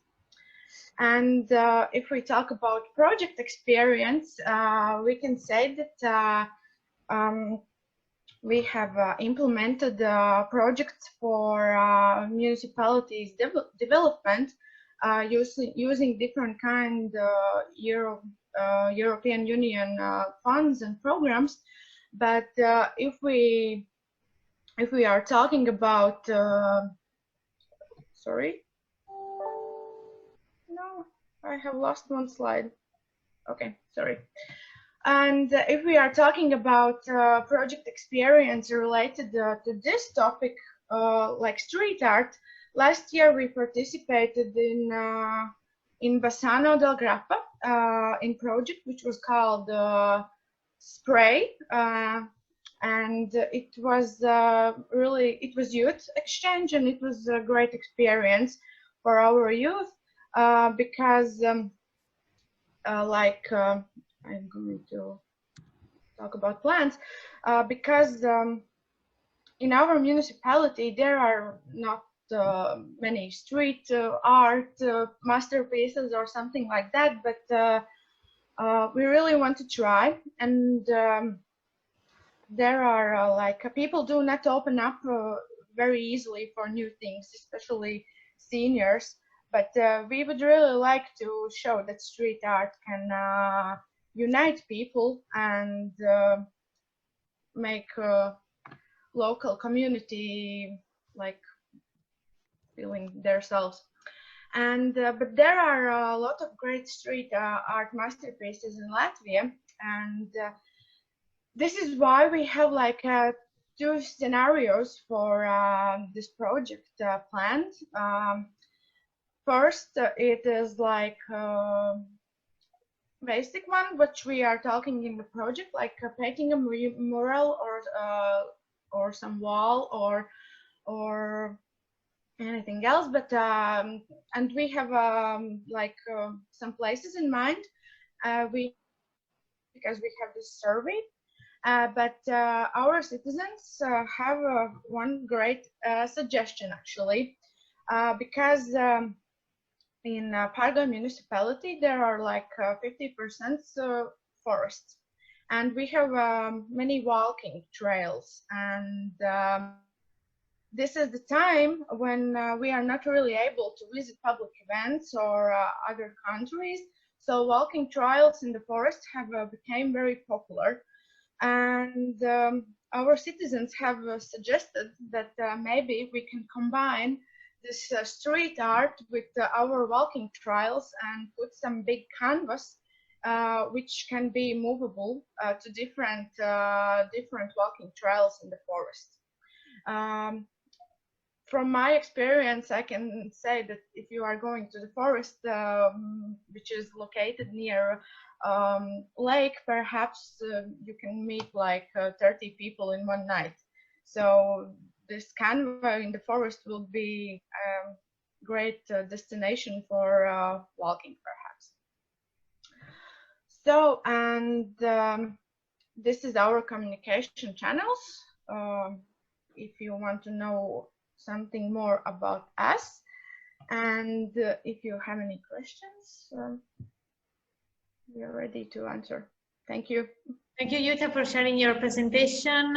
Question will be done at the end of the presentation, at the end of the tour the table. And actually, I have a question for you and 2501 regarding this possible mixing between forestry, let's say forestry in perception, forestry trails, and street art. So let's jump now from Latvia to Vlore in Albania with Fabiola.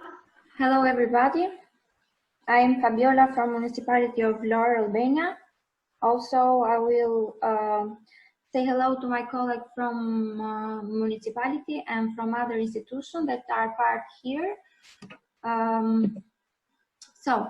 Municipality of Vlora is located in the south of Albania and is one of the most beautiful Albanian coastal cities. The key of our economy development is the tourism sector, as you see from the picture.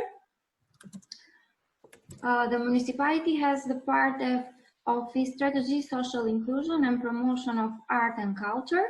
Also, we have been regularly engaged in works and activity to promote especially young people. In street art, our institution is engaged in basic level. So I have prepared a simple presentation with some of works called street art.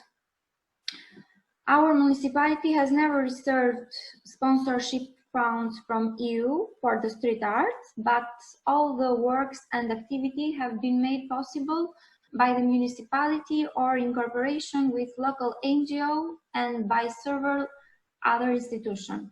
The activities we are going to list below are work realized by talented and civil citizens, mostly young people from Vlora. To increase more the number of tourists, as you see from the first picture that the tourism is our sector of economy, Vlora is, it would be a good idea to create street art festival, but this activity also will need some funds, and it's an idea that we're going to do in another time. So let's start with some pictures.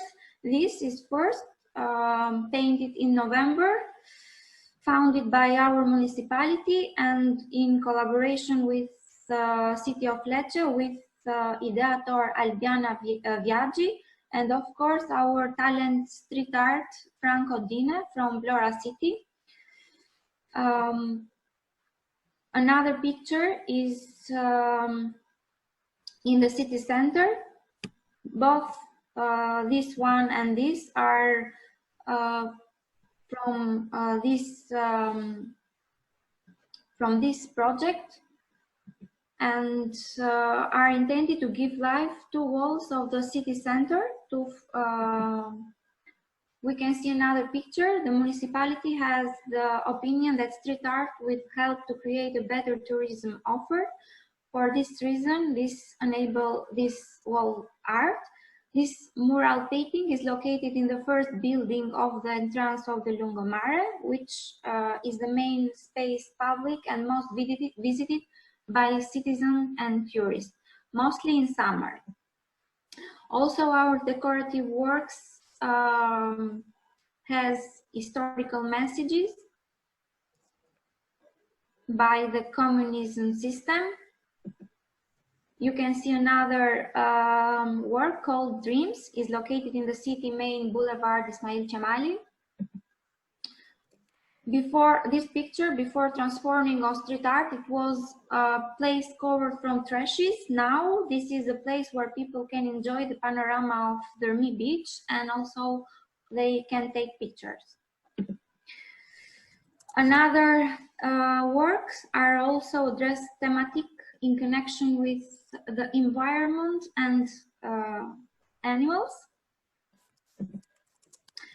Municipality of Vlora also supports in some cases, organized other way of urban arts besides murals. An example in those pictures are folkloric activities in order to preserve culture heritage. Also, young people are children, part of different dances group. Feel free to make their own exhibition on the street. The municipality will always support the transformation of art to the general public. You can see another, in this slide, some other pictures during the spring and summer season, which is the time that is the number of tourists very high. The last case of urban art is a talented pianist of our city, which in Catholic Easter in April chose to play some music and melodic notes for all the citizens. As you know, during the period of COVID, all of us has stayed and or work by home. And thank you. If you have any question, also you can find my email address and also the web of Municipality of Vlora in this slide. Thank you, Fabiola, for sharing your artworks, your local artworks. Now we go back to Northern Europe, specifically in Czech Republic with Eva. So I would like to talk a little bit about our organization, the European Projects and Management Agency, then how we include social inclusion in our work, a little bit about street art in the Czech Republic, and then what we are going to do in this project. So first of all, we've been around for a while. We are around since 2004. We support local and regional development and promote partnerships and international cooperation. We usually work around national and international projects and do a lot of studies and analysis. So it's not as much on the ground, perhaps, as the other partners. But our main goal is the transformation towards digital, towards knowledge-based, digitally empowered, inclusive society, inclusive and digital being the keywords there. We focus on, or we do it through various themes, including inclusion and equal access to opportunities, education and training, skills development, and innovative thinking in SMEs, social enterprises, and other areas. We also focus on smart cities and regions, which has to do with this project quite a bit. We've done a number of projects. What is interesting is here, perhaps for this project from our history, is a lot of work on social inclusion, a lot of work on friendly cities, smart cities, etc. So basically, I've just demonstrated that there is a lot of social inclusion in our work, not as much the street art part, but there we are cooperating with local partners. But first I would like to turn a little bit to what is street art in the Czech Republic. As in a lot of countries now and before, it's basically a political protest. In the Czech Republic, it was against the communist regime, and it was very problematic for the people who did it. And I would like to point out this symbol of street art in the Czech Republic, which is the Lenin Wall in Prague. However, it's been painted over now because, again, we are running into some political, perhaps, issues here.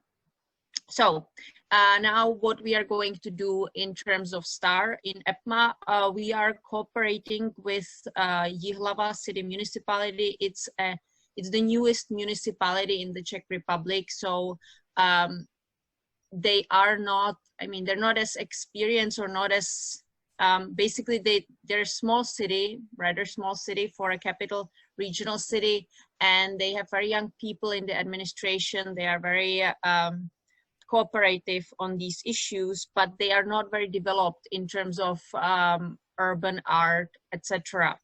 And we are there working with regional and city funded organizations as well as relevant NGOs from the city as well as the region.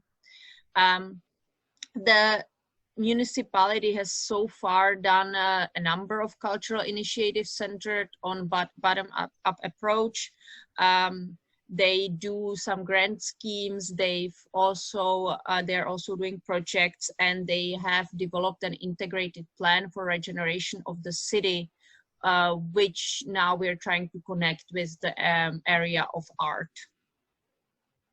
Now, specific examples, not just street art, but also art initiatives, is the International Documentary Film Festival, which is really big in the Czech Republic and internationally as well. Also, they've created some spaces for legal graffiti. They still call it graffiti in the city. And they offer these spaces actively throughout the city. And also their biggest gallery there has been running a street art exhibition from basically street art from the local artists. So that's it. We are working on it. We are developing it with these people who are not very far in it, but also trying to include young people from disadvantaged backgrounds in the Czech Republic. There are some there are groups, particularly Roma, that are very affected by marginalization. So we are working with those kids, and we are hoping to create something that will be meaningful in the city. Thank you. Thank you so much, Eva, for your presentation. We now move on in Mostar, in Bosnia and Herzegovina, with Janana.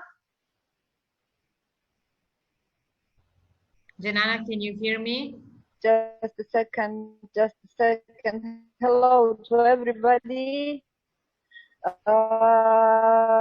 It is nice to have a chance to see you Janana, we all cannot hear you very well. At the screen. Happy to have the chance to.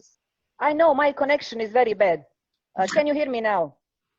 Now it seems a bit better.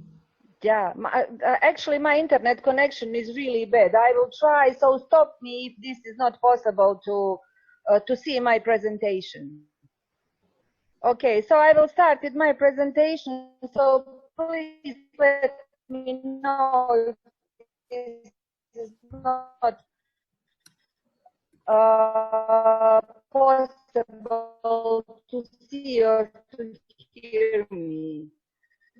So thank you for this opportunity to be part of this plane that we are part of ALDA Association, and we are here actually supporting the real partner in the project, and this is the city of Mostar. So they are also together here with us in this conference, but my role is to present the street art, and not only the street art, but the whole story about urban intervention. In a few slides, I will try to share the experience of the city of Mostar and the project of local democracy agency implemented in the Mostar. Jenana, we cannot hear you at all. I will go on with the other presentation. Can you hear me now?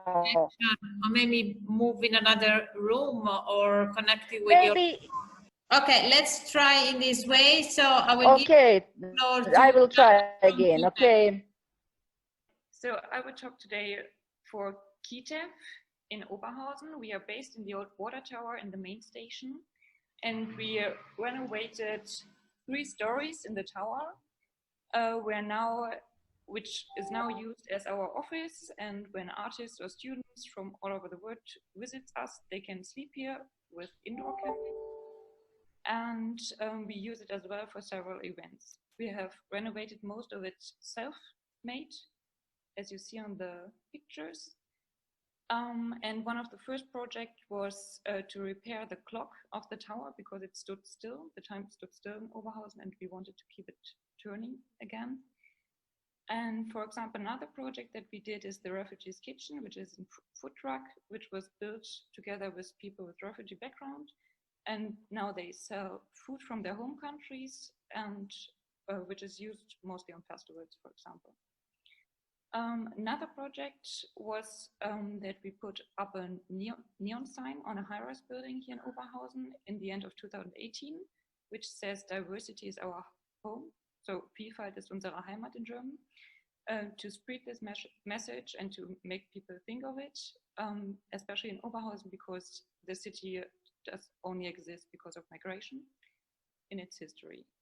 So we constantly creating utopian visions for our city and try to get very close to it in reality.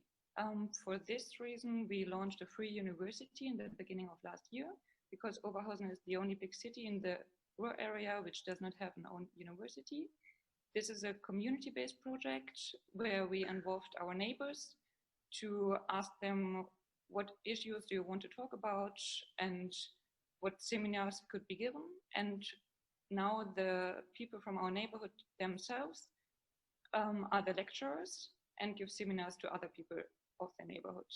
So now we have about 20 seminars, and one of this seminar is street art. I give over to my colleague.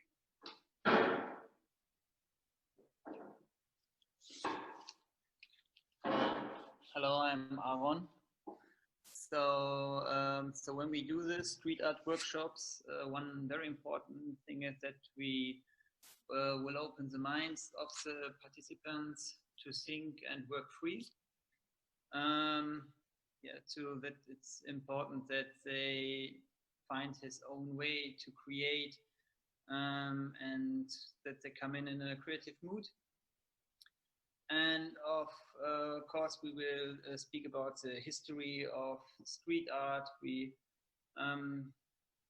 share what the history of us and the history of street art, of muralism, of graffiti, and especially of the beginnings of these mediums, the important influences and the troubles and the changes about it. Here we can see the workshop situation, and so we're looking for that we you can see here the techniques that we use, the brushes and rolls, and we do it with spray cans too. And of course, it's the important thing is that they find his own style and that they feel free to find his own style. And if we use all these techniques, it's very interesting that they find ways to bring his ideas on the walls or at first on the papers. And yeah, and after this step, maybe they bring his ideas, his styles on other walls or other positions in the city. Hi guys, I'm Ursula Mayer. I'm been working with Aaron for a long time now, and we have been doing lots of workshops, self-organized workshops, and I myself I'm also a street art artist here in the area and try to be active internationally as well. And yes, we've had the opportunity to do this workshop first time last year through the Free University of Oberhausen, and it's been awesome to see because there's a lot of the students come from all over. They have different ages. We even had a granny taking part in it, and yeah, as Aaron just said, we try to introduce geotheory, introduce the history of graffiti and street art, and then we start doing the practical work and to give an experience as well. So we go on the wall and paint. Yeah, it's also it's important to show the people what the messages in street art, or the importance of street art, and yeah, to empower the people, the inhabitants of the city, to raise their voices in the medium of street art. So we introduce them to different techniques, and like just graffiti, muralism, stencils, paste ups, and all the stuff that we all know about. And yeah, it's quite interesting to see how people evolve, and as I said, many different ages and backgrounds, and that everyone wants to thinks it's an interesting theme. I mean, we're from the rural area. I don't know if any of you know it, and it's a very gray area. It has a lot of potential, a lot of gray walls. It definitely needs to become a bit more colorful, and yeah, so we try to push people to go that way and to motivate them to reclaim the city, to be part of the sign and image conflict in the urban area. It all started back in history as well with not wanting to accept advertisement. And the other day I was walking around in my city in Essen, which is like 20 minutes from here, and I saw this huge advertisement of cigarettes, Camel, and then a graffiti next to it, and I thought, okay, why the hell is the advertisement legal, which kills you because cigarettes kill you, and then like graffiti, which is only paint on the wall, is illegal, which is very paradox in our society. But yeah, so yeah, we try to motivate people to spread their own message, educate the viewer, raise political issues, inspire people by telling stories. And yeah, I've actually only had very good experiences with this. Thanks for listening. Yeah. So thank you, and we are super happy to be part of the project. Thank you guys for this moving presentation. And then Marco, it's your turn from Zaječar, from Serbia. My name is Marko Sibinovic, and I'm a co-founder of Outhide Festival, and I'm representing the Outhide Festival in the municipality of Zaječar. So I'll be fast as I can. Outhide Festival is a new festival in Zaječar. It lasts 5 years. And it's a gather of the young people who decide to make a change in their community. So the Outhide Festival is an art and music festival. So about the street art in Zaječar, Zaječar is an industrial city, and the historical of the history of graffiti art is started in 1997, when we reproduced the one graffiti that we see in US. And after that, we gather a crew that is working on graffiti art till today. So in Zajcer, we first have Untitled Festival, who is gathered about 600 people, 600 muralists and street artists, who is gathered to do some nice graffiti art and present it to the community of Zajcer. This is some pictures of it that you can see here. As I say, so far about 600 artists have participated in the Untitled Festival in the last 15 years. A legacy has been left for 46 exhibitors, 2 theater plays, 19 murals, 11 literary nights, 22 performances, and 60 musical performances, 21 film screening, and 14 art workshops. This is some arts of the Untitled Festival, as you can see here in our presentation. And we have our local artist, Ivan Andrijašević Focus, who is the main protagonist of the street art and graffiti here in Zajcer. This is his story. And he is gathering the crew for the last 20 years here in Zajcer, that they are painting all the walls that we can get here in Zajcer, because the people in the community in Zajcer still think that this is the vandalism and this is not the kind of art that we think that is. And then after some of the years that we are doing the graffiti in Zajcer, some of the public spaces that are here in Zajcer give us the walls, and that the new era of graffiti starts. So some of our primary schools and the principals of the primary schools give us the walls, as you can see here in our pictures, to paint it together with the kids from the school. And we did some murals and graffiti art here in our primary schools. This is the sport hall in Zajcer, which has graffiti, and this is the 2007, as I see here. This is the other primary school, my primary school, with the graffiti on it. And that was the nice move for the graffiti and mural here in Zajcer. People start seeing that that's kind of art that is really nice and really good, and that is beautified the walls here in Zajcer. So we started with that new era and made a Code Height project. Code Height project is made in 2018.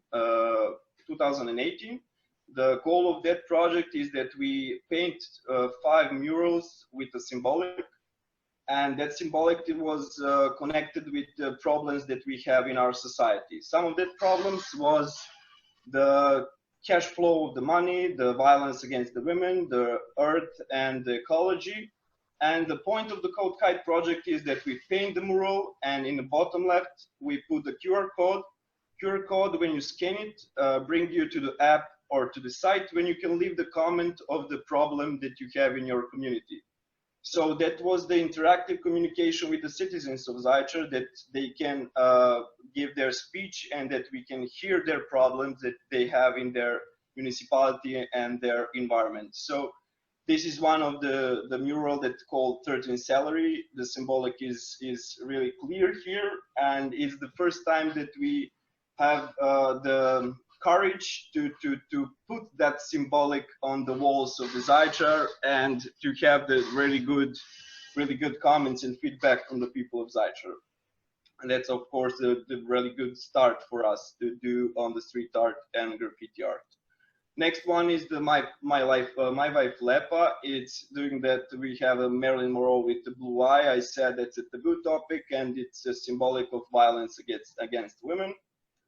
Next one is Our Planet, Our Mind. This is the one mural we did in a suburban area in Zajcer that explaining about fifth element and ecology.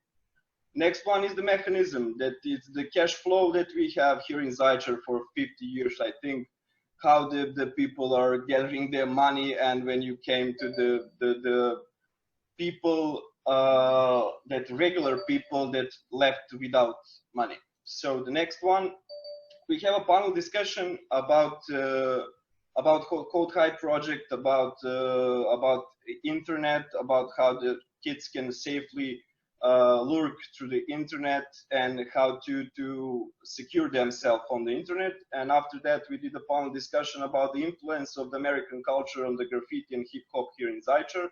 That is really big here.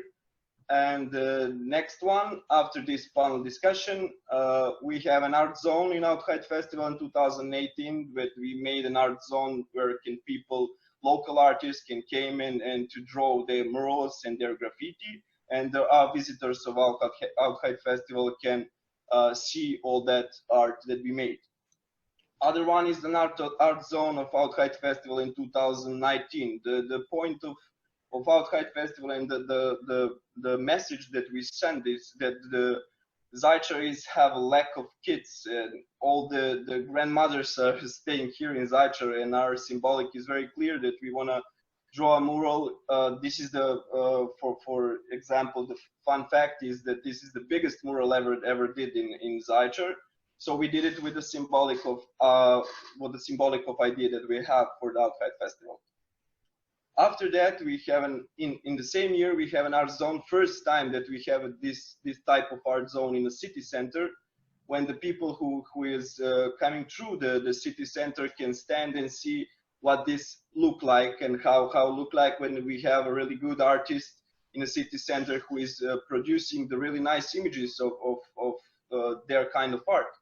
And when the people see the symbolic and the how this beautiful is, they start calling us to do the murals on their buildings, on their walls.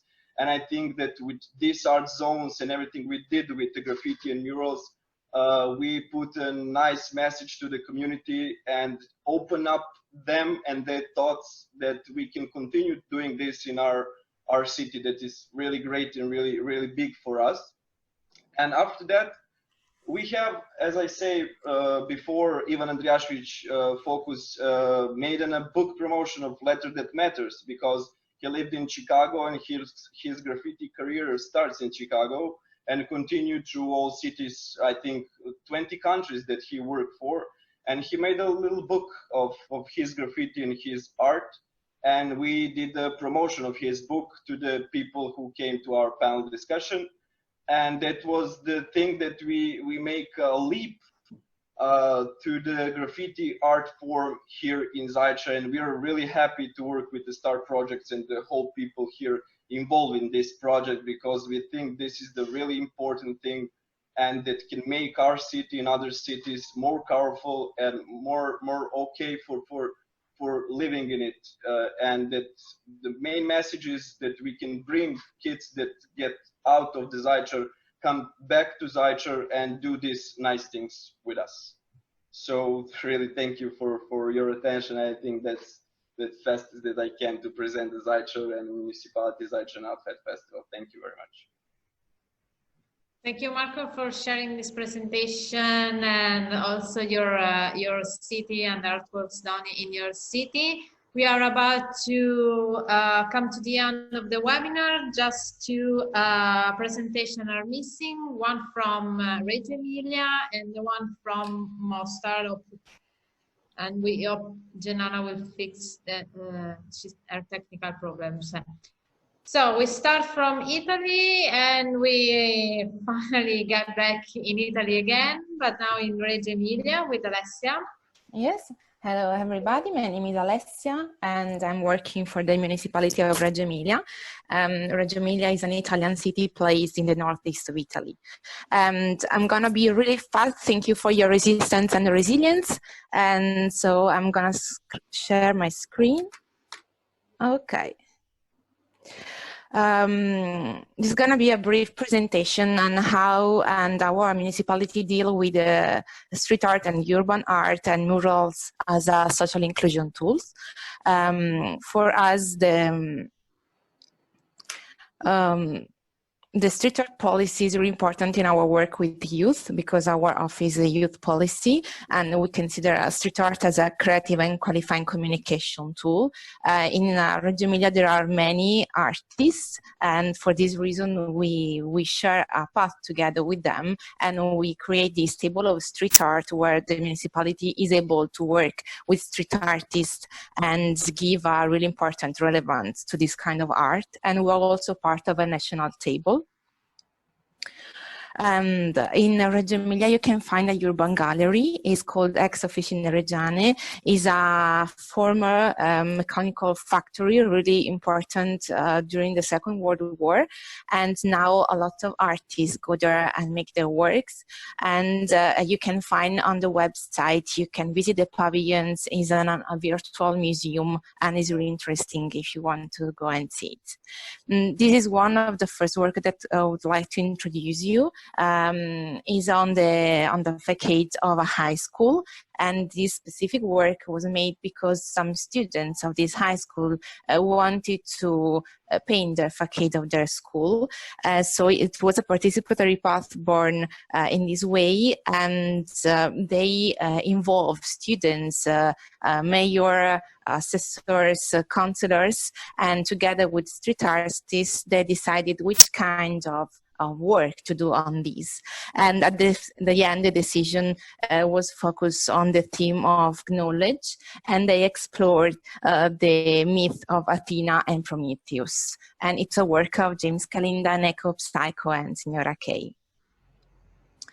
Then we have this other work. Is really important for us. The name, I'm going to give you directly the English one, is from the paper, The Universal Declaration of Human Rights to the Wall.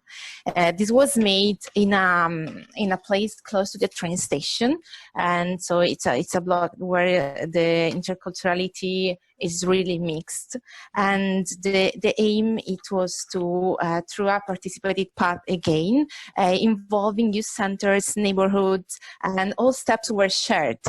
So from the beginning, from the idea, the sketches, and the painting too. And the result is this various painting, which follow on another along the old street. Now you can see only two of them, but if you go on this street, you can see the old street with all the articles on it, because they were also writing the articles of the Declaration of the Human Rights. Here we have another work made by a participatory path. The name is You Do Not Move Us From Here. Reggio Emilia is a really important city for resistance, partisans, and these are the faces of the partisans who were lived in that particular place of the city. It was a work lasting 1 year, involving neighborhoods, social centers, schools, again, young people. The theme was centered on the historical identity of these neighborhoods and how the historical identity face and involve and include the new neighborhoods of the city. So these are the phases of the partisans, and considering in this way the resistance of what they represent as a leitmotif of intercultural and intergenerational cohabitations in this part of the city. Another example is the library of San Pellegrino. This was the facade of the library. The municipality, together with the table of street art, decided to make this project, so the municipality asked to the artists to provide some sketches on how they would like to paint the facade. So we have five different sketches who were posted in the library, and for 2 weeks the people from there, I'm sorry for the email, people from the users from library and people also just went there through the people from Citizen could go there and vote for these works. The aim was to intend the library as a place of knowledge, as a place of where you actually can be free to be yourself. So at the end of these 2 weeks, this was the sketches who was voted, and this is now how is now the facade of this library. Another work is this work about Nelson Mandela, and is a collective project which involved again citizen schools in a journey to discover the values of Nelson Mandela, because the city of Reggio Emilia is really linked to this really important figure, because it was the first city in 1977 to take side against the apartheid. Again, this call involved 6 different proposals from artists from the street art, and this was the work who won let's say, won, and the name is called Ubuntu of this opera. The work represents the Ubuntu philosophy, a method of thought that celebrates the connection between people. As you can see, each painting is a letter expressed through sign language and hands, as well as the backgrounds are typical for every continent on Earth. Only if taken all together, you can see that they create the word Ubuntu, and at the same time they tighten the rainbow flag. And this is a work from Hang and Daniele Castagnetti as the previous one. Just one last work. This is very important, is a mural for Sylvester. Sylvester was a young guy who died at the age of 14 during the journey home school, and this work was made close to the bus station and close to the underpass, where a lot of young people do street art in the city. So it's a work of Neko Maik and Daniele Castagnetti, street artists from the city, and a message for every guys there to keep going on their dream. I close to present you with this space. SV Factory Creative Lab is a place that is run by the municipality in collaboration with a social cooperative, and it's a place for youth creativity, and inside is also possible to learn, to try with street art.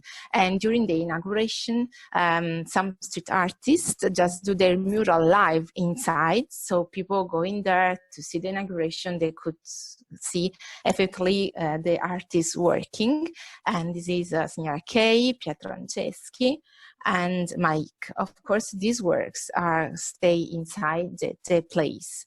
We have many future projects going on, national, international level, so our city is really active, and we are really can now see to going on with the STAR project. Okay, thank you. Thank you, Alessia, for sharing your presentation. It's really impressive, the social commitment of the street art works done in Reggio Emilia, and really congratulations from my side, because it's really impressive, and also it's also nice to see the social commitment of local authorities and using alternatives way. So I will give the floor to Janana. Hopefully she was able to. I'm Janana Dedic. I'm from Mostar, Bosnia and Herzegovina. I'm presenting Local Democracy Agency as one of LDAs in ALDA network. And here we have a role as a local partner and supporter to the city of Mostar as the official project partner to the Project STAR. So my role is to present the street art in the city of Mostar, but not only the street art in a form of murals, but more like art as a tool to tackle different topics in the city, in the divided city, post-conflict society, and to try to engage citizens, especially young people, in the city of Mostar. So the first thing that I will present is the Street Art Festival in the city of Mostar that is running for 8 years now, and the festival is actually the pure activism of informal group of the young people. It was started 2012 out of the youth center, and there was a group of few enthusiastic young people who actually come to the idea to start a street festival. And now after 8 years we have international festival, and it is not just a festival for murals, but a different kind of the street art, including the music, the presentations, the workshops, and many different things that engaged actually local society and the community in a different ways. Also, it is becoming interesting not only for the city and organizations and the people in the city that are starting to support in many different ways the street art festival, but also it becomes very interesting to the tourists, because Mostar is a touristic city and Mostar is divided society, and there are these kind of tourists that are more interesting in about the real life and the real problem that city of Mostar faced as divided city, and how actually citizens faced and fight with this environment. As I mentioned, there are other organizations and institutions that are trying to support street art festival in many different ways. So Local Democracy Agency is also trying to involve street art as a tool to tackle many different issues and the problems in the city, and trying to involve this art in different projects that we are implementing. So recently, for 2 last years, we are applying for the funds of the German embassy, and they fund our projects, through which we actually get the artists from Germany, from Berlin. They come last year, and 2 last years they become a part of the street art festival. Sometimes they are artists and they paint some murals, as you can see, and sometimes they are musicians. They are participating in the different events of the street art festival. Then another interesting project is the Clink. The Clink is the project that actually dealing with the cultural heritage as a link of diversity in Europe. This is the project that LDA Mostar is the project leader, and it's still running. Actually, it's ending now at the end of June. There was a lot of interesting and very nice activities, but the one that is very much related to the street art and urban intervention was the pop-up gallery. And the pop-up gallery we organized in 9 partner cities. We actually had an open call for the young artists who perform different forms of art, but they are inspired by the cultural heritage. So we got wonderful things from the young people, and we organized 9 very nice events at the local level. But in the city of Mostar, apart from all interesting things that we got, we actually realized 2 murals of Aleksa Šantić as a famous poet, and Emina, his beloved Emina, that was a part of one of his poems. So this was, Emina was painted in the street where she lives, and Aleksa Šantić in the street that actually has his name, the street of Aleksa Šantić. So another project is Impact. It was all about inclusion, and we are the municipality Vejle from Denmark was the partner leader, and we are the partner in and this project is still running, and this was all about the integration of migrants in our societies, and some partners actually use the street art and the paintings, but this time we use the theater. So we realized several workshops with migrants, with the refugees that are beneficiaries of the refugee camp in Mostar. And right now the Youth Theater of Mostar preparing the theater play that will very soon be presented to the audience. So the next project is Space. Space regeneration through art by youth. Bassano Del Grappa was the project leader, and as far as I remember, a few of you already mentioned that you were part of these projects. So we, as a City of Mostar and Local Democracy Agency Mostar, had the chance to send a group of 5 young artists from Bosnia and Herzegovina. They participated in this nice 5 days event. They actually up on their ideas, the mural in Bassano was created, and they made their own canvas that was brought back to the city of Mostar, and this mural was the part of the exhibition of the photographs piece made out of the murals of the street art festival in the city of Mostar. So this was part of the combination kind of street art of Mostar abroad. So the next project is the WOMCOM. This was Women's Communication for Solidarity, Erasmus Plus program in partnership with the project leader from Serbia.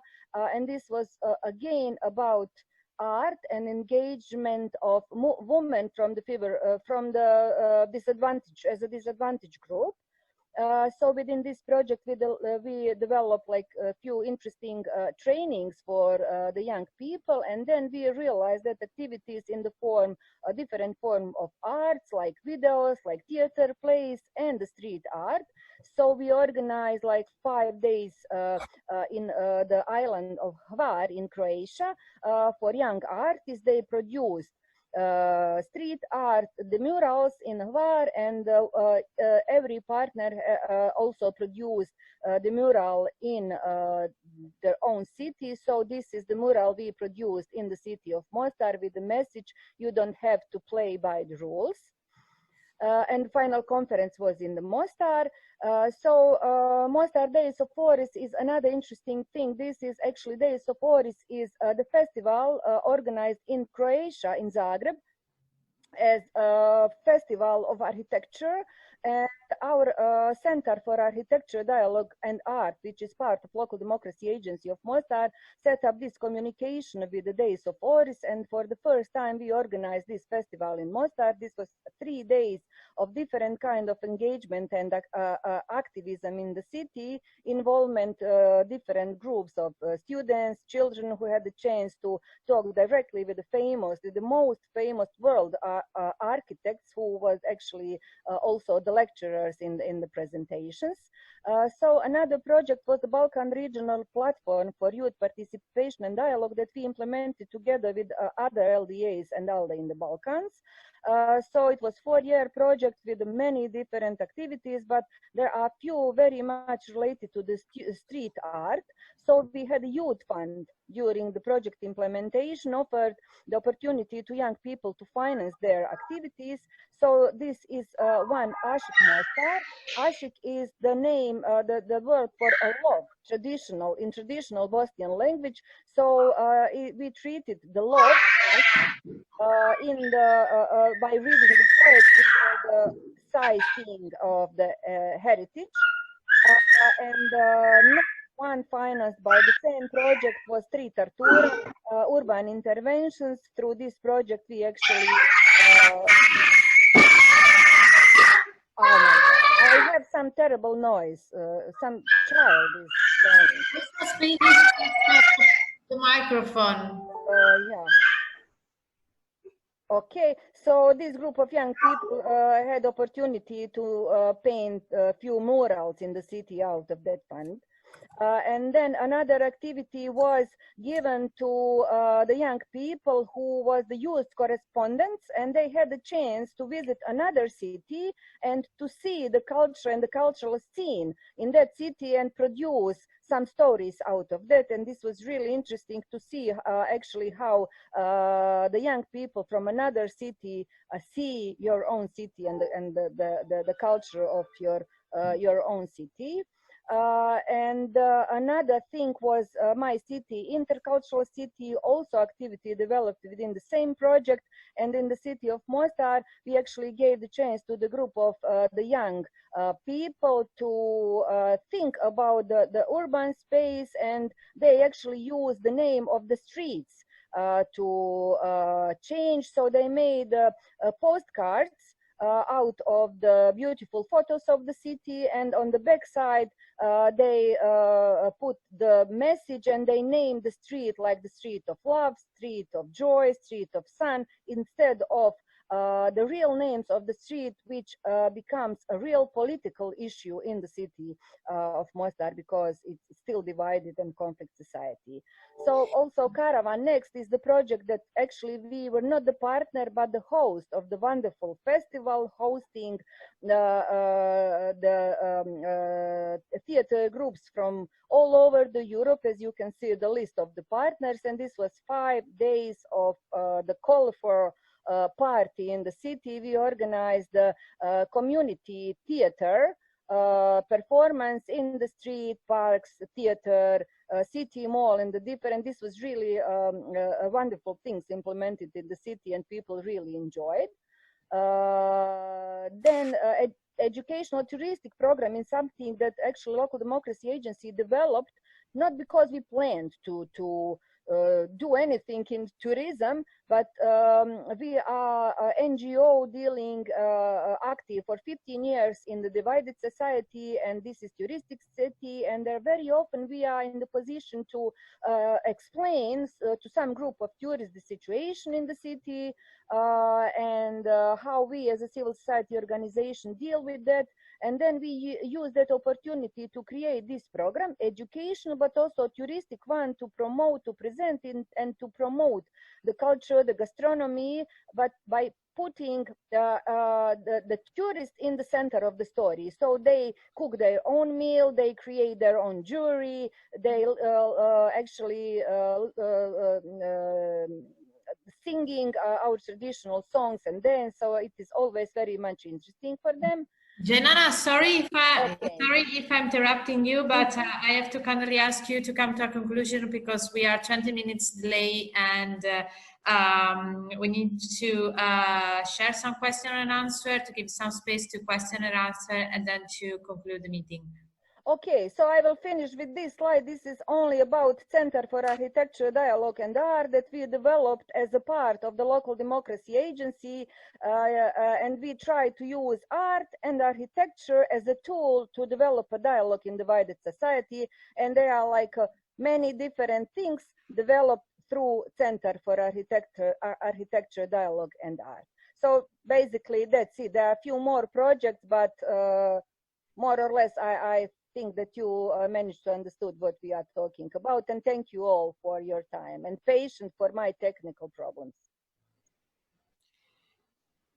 Thank you, Janana, for sharing your presentation and the projects Mosar is developing. So this was the last stop of our European tour through street art. It was really interesting and inspiring. So I would like, first of all, to thank you all the speaker and project partnering for this inspiring contribution. What I can say that it was amazing to having all of you and to have the possibility to talk to you, to raise this international debate around street art and urban regeneration and social inclusion. For sure, ALDA and all partners involved in STAR project, we will work at our best to reach STAR goals and bringing results alive, as well as to promote and to boost how can I say, an aware and realistic development and perception of street art, as Anna from Amsterdam in 2021 taught us today. If there are some questions, if someone would like to sharing opinion, make questions. There is a question for 2005-01, but it just left the meeting 10 minutes ago. If there is someone want to add something, or sharing opinions.